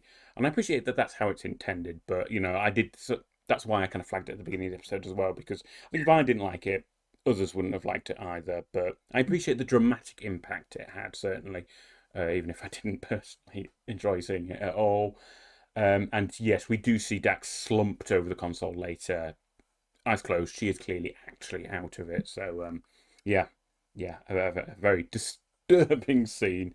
And in the meantime, the Bajoran has got up and Cisco is still kind of wrangling with him, holding him back against the wall. All the way across Ops, literally all the way across Ops. He's come down the stairs, he goes past the big table and over to the railing, and then he's over the railing. Cisco puts him into, I think they call it the pit, the lowered computer area where Miles can do like kind of Jeffrey's Tube style, yes, meddling. You can just crouch down and interfering with the engines. Yes. But Cisco pushes him over the railing, and then Cisco leaps down after him. Yeah, it's a really dynamic scene. It's very weird. It's good, and it uses the lovely Ops set on various levels, which is, again, we've discussed it before, TNG, not great at that kind of set usage, whereas DS9 is a huge set, and I really feel like they squeeze every interaction out of it, and I love that. Oh, same. And I also, a strange thing, but I really appreciated in this scene, when I was looking at the still images from it, when I saw the back of the head of the Bajoran person who brought in the little syringe while Cisco is wrangling with him, I thought it was the back of Kira's head because the haircut's the same. Oh, wow. The male Bajoran characters have pretty much identically styled hair to the female Bajorans. And I just like that because that's quite unusual. There's normally quite a strong sexual dimorphism that happens in characters in Star Trek. The men have close cropped hair. For the Klingons, admittedly, everyone has long hair. But yeah, just the fact that I couldn't tell the difference between Nana Visitor and the stunt actor in reverse because the hair is cut in exactly the same style. I wonder if that is also convenient for other stunt work. It's probably extremely useful when you need someone to step in for Nana Visitor. Yes, I would say but so. Yeah, why not work it into your world? Have everyone have the same haircut because then you can just interchange them in scenes. Along those lines, then I would also draw your attention to the Vulcans and Romulans, all of whom love that kind of bowl effect, pointy sideburns, men and women. So oh god, yeah, there's that episode where Denise Crosby comes in as alternative universe Tasha Yar's daughter with a blonde bowl cut. Blonde bowl, very. I think I don't know why it looked worse on her for some reason. It was not flattering, but yeah. But Poor yes, fella. Cisco spends many seconds wrangling with this guy. Yeah, and then Cisco picks up the tiny syringe. He manages to get it from him and hisses, "Let's see how this works." Ooh. Before a phaser blast near his head causes him to stop and look up. And it's Kira who has entered ops with two of her Bajoran cronies. Yep. And she's holding up a phaser. She's just shot. And I like the detail that the phaser she's holding, I hope we have a picture of this. Are the pictures working? They're not. Every picture is cutting to the same picture. Oh, I'm sorry. Never mind. I'll describe them anyway. She's holding up a phaser, and it's a Bajoran style phaser. It's a handle that wraps above and below the hand. And I rather like the design. I think it's very brass looking. It looks. I think that Bajor doesn't quite have a strong aesthetic yet, but it looks really in line with Terok Nor, with Deep Space Nine, with all of the brass, with the angles. I like that it's a very distinctive weapon, even though I kind of assumed that phaser technology was brought to the Bajorans by the Federation, so I don't know why they're not Federation standard. The Bajorans developed them separately. So yeah, this is something that I think says more about the plot. The prop department. Because it is very much a Bajoran phaser, not a Federation one and not a Cardassian one. And we will see weapons from all these races and more races emerge. So I couldn't actually tell you why it looks more like Terok Nor than anything on Bajor, but we will see Cardassian weapons later and they look different again. So the Bajorans do have their own weapons, which makes sense. They successfully fought off the Cardassians. So I think this kind of makes sense that they would actually have a gun that they made themselves rather than a Federation phaser in this instance. Yeah, and as you say, it looks nice. It rounds out the world a bit more. Yeah, it does. The indoor cat points out re-haircuts. Bowl cuts were super popular in the 90s. Yeah, they are. When TNG was filmed, Denise Crosby didn't look quite as foolish as I think she does now. Yeah, one of the things that has not aged well. But yes, Kira insists that Cisco put down the syringe, so he flings it away from him and looks around, threatened and angry. And then we cut to black in the same scene in Ops, but from a different angle. They've moved the camera high up instead of low down, so we're now looking down on the pit that still contains Cisco and the Bajoran he was wrangling, the unnamed Bajoran that he was wrangling with, and Kira and her two fellows above him. He pushes the Bajoran, Cisco pushes the Bajoran from him and ascends the stairs back to main level Ops. And Kira and I've called them stooges here. Good word, yeah. Dax retains consciousness, rubbing her jaws. She gets up. O'Brien spontaneously transports himself and Cisco from the room. And I grabbed a picture of this. And we just get a better look at the way that the gorgeous swirling animation of the Cardassian transporter. Yes. Yes. In this scene, we can see a lot more clearly. It is actually kind of circular rather than the Federation standard up and down. It's got some up and down lines, but it's got a lot of swirls. I think it is kind of redolent of atoms moving into place or moving out of place. It's just a really beautiful little animation, which they didn't need to develop, and they did because they cared. But then Kira holsters her phaser and tells Dax that she was supposed to deactivate the transporter, and Dax just kind of goes, "Oh, I forgot." Doesn't look troubled in the slightest. I love that Dax is being completely useless in this episode. Just so nervous now. It's again a very 180, because if there's anybody who could stop the chief from beaming out, it would be Dax. We've established she's a really good engineer as well. And I do actually want to pay credit to the chief for. He looks down at his console, he hits about 3 buttons, and both of them are just gone. And I'm like, how many other episodes of Star Trek would have been resolved if somebody could actually beam out that fast? I actually feel like it's... I suspect that in this kind of conspiracy scenario, who's come up with a protocol, he can just tap those buttons and a preset program will come into play. Yeah, I think they should have that all the time. That would solve a lot of problems. If people are like, it's getting a bit weird in here, let's get out of here, hit 3 buttons and away. But then we wouldn't have about half the plots of the show. It's true. I think there are definitely previous instances where they've set up a specific protocol for a transporter. There's an episode of TNG where Picard says he's going to put his combat onto an artifact, and at a particular point in time he wants that to be moved. But yes, they do make really good plot, necessary use of it here. In a corridor, O'Brien and Sisko are walking along, and O'Brien complains that Kira must have set up a force field to prevent them from beaming directly onto the Valerian ship. The transporter has rerouted us here. And that, again, I think that's probably the scriptwriter Joe Minosky foreseeing difficulties. He didn't want them on the ship, because if they were on the ship, they could just escape. There's got to be a reason they get transported elsewhere, so it's because there are force fields. Clever. So Sisko says, we've got to get to that ship. And O'Brien says that Odo is our only chance. He might be able to override that field. He goes to tap his comm badge, but Sisko grabs his hand and stops him and asks if they can trust Odo. And O'Brien says they have to, it's their only chance. So Sisko calls to Odo, who is standing next to Bashir and listening in. So Sisko says, Kira has moved against us. She has Dax on her side. We need your help, Constable. You've got to clear us a path to the Valerian ship. So Odo gives them specific instructions to take crossover bridge 1 to the cargo bay entrance into docking port 4. Sisko then removes his comm badge, tells O'Brien to do the same. O'Brien hesitates, so he grabs O'Brien's comm badge from him and says, don't look so worried, Chief. She hasn't beaten us yet. And Bashir, I think... Oh, it's in a couple of scenes, Bashir responds. At the moment we cut back, it's all happening very quickly. We're back in ops. Dax says indifferently, they're still in airlock corridor 6. So Kira says, what are they doing in there? And Dax just says, they must have given up. And Kira says, Sisko would rather die, which is fine with me. These moments of character. She says, oh, they must have taken off their comm badges. That's all right, they won't get far. And Dax says, someone's taking out our force field. And she kind of nods and how about that then? Wait to Kira. And yeah, again, I just love it when Terry Farrell acts out of character, because she just does it so fluidly, so naturally.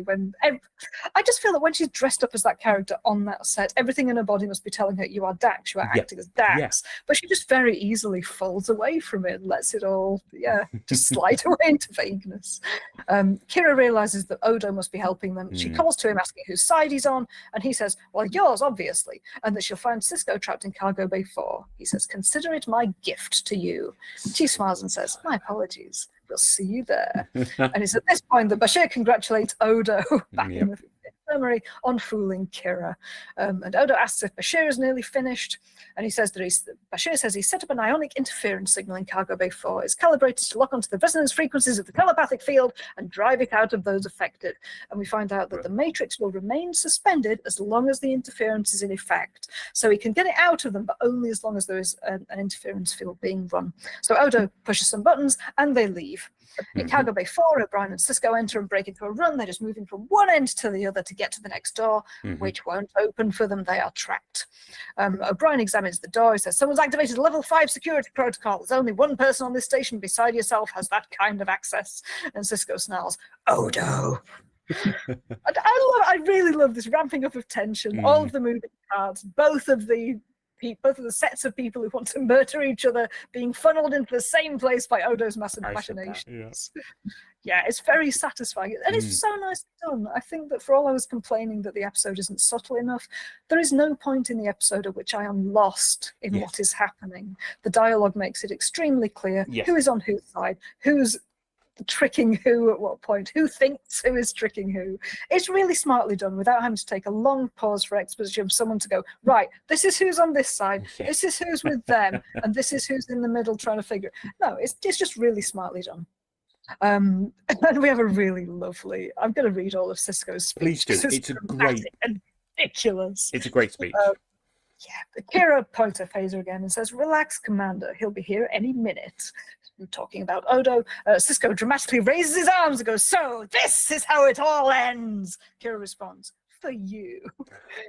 And Sisko just speechifies, which in terms of the plot, it gives Odo time to arrive.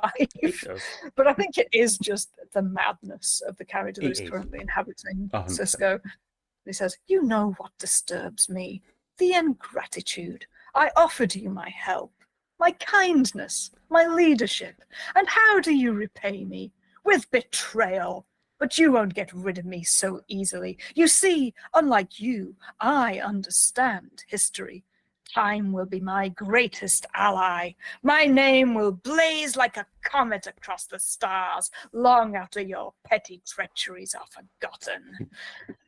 Bloody hell, it's gorgeous. Great. I love it. It's kind of Godfather level. You come here to me on the day of my daughter's birthday. It is.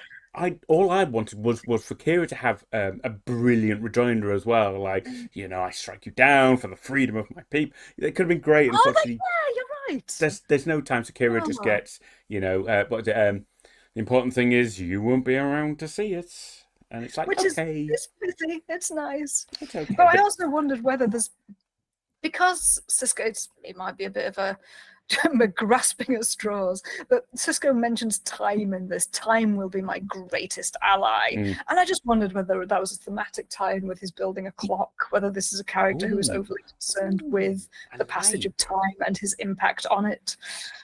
I would like to believe that. Again, I think with all things, it's constrained by the limits of the episode, the running time, how many moving parts there are. But I would definitely like to believe that was strongly intended by Minosky to read that as, it would be a nice little thematic link. Exactly. Perfect. That would have been ideal. But it's not to be, because Odo is here to save the day. Yeah, Odo and Bashir have arrived, and Odo shouts, "Major, wait! Computer, execute! Odo won!" Again, Odo has set a protocol for this to take place. Bashir set it up, and then Odo pushed some buttons to make it happen quickly. And an electrical humming fills the air, and we've got a picture of every affected character grasps their heads in both hands, and we see an animation of purple swirl. I've just said purple swirliness. It's never described by any of the characters. Yep. But leaving each character's head, we get a shot of each character. I think I chose 2 of them in the. Yeah, we've got Bashir and O'Brien with purple light leaving their heads. And then they all come back to themselves looking a little startled as the purple gas swirls near the ceiling of the room. And Odo shouts, "Everybody grab hold of something secure!" And they all grab onto apparently very well secured cargo crates. And Odo opens an external door to the station. And unfortunately, all of the characters are looking towards that door because obviously they're keen to see when it closes again. And the hair is blowing backwards. Yeah, now I wondered about this as well. Like, where is the air going in this room if it's supposed to be being sucked out ahead of them? I've seen Alien. I know that when you open a cargo bay door, everything gets sucked towards that door. It doesn't blow back. There's nothing coming in. And interestingly, no, they didn't have the budget to have any character's feet leave the floor. Quite a common trope when there is an external door to space home is that someone is grabbing on decompression. And we saw that happen in the Cliff Bowles directed episode where Beverly Crusher is trapped in a small separate space. Yes, that's right. And as it cuts towards her, it sucks air out and she is lifted off the ground. You're right. Exactly. So the director knows how to do that. They must have run out of funds because of all the intricate little props that they built for this episode. Which is a shame. But we get we get the impression of what's going on at least, which is that this room has been exposed to space, which, as you say, is not too much of a risk because everybody's hanging on to some heavy boxes. Yeah, it's a little bit sus. It is. But anyway, the purple gas is pulled out through the door, which closes behind it, and Odo welcomes everyone back. We then cut to external Deep Space Nine, and in the shooting script it says the Valerian ship is no longer there, which I didn't notice or care at this point. No. But as you rightly point out, Tim, we haven't had any resolution on the Valerian Dolomite issue. The Valerians are free to continue trading arms with the Cardassians. It's just never going to come up again. That is a shame, and I would rather that wasn't the case. But it's fine. This, we've said it already. This episode has a lot of moving parts. I appreciate they couldn't run down every thread, and that wasn't the main focus of the episode. Okay, fine. But yes, the next voice that we hear is Cisco's, and he's giving a commander's log. It's not a station log for the first time. It's a commander's log. Yeah, and he says that. I construe that this might just be because the writers have already put the Klingon first officer's log earlier in the episode, so they might just have held on to that framing of it. The first officer's log, the commander's log. It might just have been an accident rather than a deliberate, this isn't a station log. But anyway, the log just states that the telepathic matrix has dispersed upon contact with space, so it's not going to go and cause anyone else any problems. Meanwhile, Meanwhile, Cisco is happy to report that everything and everyone aboard has returned to normal, and we get a view of ops of lots of the staff at their stations, calmly working, nothing amiss. Back in Cisco's office, Cisco pushes a button at his desk to permit Kira to enter, and she points at the clock, and we've got one last picture from this episode, which is of the fully built clock. And she asks him, "Did you really build that?" And Cisco says, "Apparently so." She says, "Why?" And Cisco, just looking really bright and happy, says, "I have no idea." But he said, I like that he seems happy about it. He's kind of, "Oh, I made this." Yeah, No absolutely. idea why, but he's so proud of himself. As he should be, you know. If I woke up from a fever dream nightmare and realised I just designed and built a really handsome alien clock, I'd be like, okay, this wasn't a complete bust. I got something good out of this. And there it is. And it is a beautiful clock, and it's lovely. It's got some small mechanisms on the inside, which we see turning. It's got several discs on the outside, which look very spacey. They look very much like an astronomical diagram. Yes. And it's rendered in gold with clear patches. It's beautiful. It's a lovely looking object. Gorgeous. And we'll probably never see it again. I don't know about that. We will have to keep our eyes peeled. I believe it does turn up as an office decoration, similar to how the flute from the inner light. Yes, and that statue that you take to Riser to say that you are interested in Jamharon turns up in Picard's office a few times, and I always wonder if you ever had a reasoned visitor, you know, would that person be like, "Oh, I see you have Jamharon statue in your office." But anyway, that's a TNG thing. We will move on from that. Displaying his Swingers Club card on the Wow. Oh, damn it, Picard. Yes, Kira says that although she knows that none of them were really responsible for their actions, she nonetheless feels that she owes Cisco an apology. And he says, "For attempted mutiny." She says, "Well, yes." And Cisco very kindly says, "I think we'll let it go this time." Kira nods and leaves, and Cisco sets the little pendulum of the clock in motion, and we start to see its gears turning. And then we see an exterior of Deep Space Nine, and we roll credits, and the Valerian Dolomite goes safely to Cardassia, where it will be turned into weapons to be used against Bajor. Deep Space Nine will eventually find its way to real good arc, story, fallout, things to deal with in later episodes. This is not that time, but it's season 1. You know, we still have to find our way there. So there we are. I feel like we've come away from that episode really, really jazzed by the bits that we really liked. And, you know, kind of like a bit bemused by the bits that didn't make any sense. But I don't feel that we came away disliking this episode. Would that be a fair interpretation? Yeah, that's fair. I think it works really well functionally. I think they managed to get every main member of the ops team involved. Yeah, that's enjoyable. I like it when we don't have characters sidelined for an episode. Yeah, absolutely. All of the actors get to flex their muscles a little bit by delivering wildly camp speeches. It is camp. Facial expressions and yeah, Kira being sensual for just one episode. I'll hold it next to my heart forever. Yes, I'm so tempted I don't know what happens later in Deep Space Nine, Tim, and I've no idea how long I'm going to have to wait for more of it. You won't. We have to, because your initial reaction to it, with even with all the memes that you inevitably get spoiled by in all of the meme groups, at least they don't have the context, which I think will enhance your enjoyment of later episodes. So we will get to them and enjoy them at the time. But yes, I thought this was a really nicely directed episode. Yeah. The sets are beautiful. Everything is made really good use of. It's not skimped on anywhere. It's not Vortex. I'm worried that is always going to be our benchmark for worst episode. And then, like, Move Along Home, you quite enjoyed, which runs counter to Move Along Home. It was quirky and fun. But then again, I'm a Q stan, so what do you want from me? You do like the intergalactic whimsy, don't you? So I do like a bit of intergalactic whimsy. It's sorely missing from our sad little world. So overall, I think there are things I would have preferred the episode to do, but overall, it's enjoyable. I liked it. It's a good episode, and we're ramping up towards the end of the series now. There are only 2 episodes left. Yes. So I think we will save a proper series look back for, after the next 2. But again, my impression is that where everybody always cautions you that the first season of a Star Trek franchise show is usually really uneven, I don't feel that's the case with Deep Space Nine. I feel they've made real good strides in really establishing characters, that we are really invested in and painting around us a world that we want to learn more about. What's going to go on with Cardassia, with Bajor, with Ben Sisko being the emissary of the Prophet? What's going on in the Gamma Quadrant? You know, it has built in and introduced so many fascinating threads already, and I feel like this episode's just basically reinforcing that. You know, yes, there's Cardassia, they do bad things. Yes, there's the Gamma Quadrant, weird stuff happens out there. The crew is under these unusual pressures of being two different groups of people trying to work together. So I feel like it has done good, if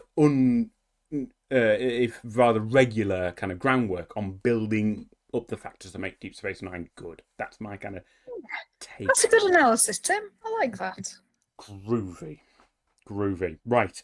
We are at, what's the big clock say? 2 hours, 9 minutes, which is not bad for us, Yeah, I that's would very say. conservative. That's pretty good for us. So I'm going to move us towards the end. I'm going to, thanks always, Lieutenant Indoor Cat for some great moderation in the chat. I'm going to thank Nigel for some very good questions in the chat. I'm definitely going to thank co-pilot Captain Cat for being my host again on this lovely podcast. We shall return, hopefully in a couple of weeks' time, with the very, very highly rated episode Duet from season 1.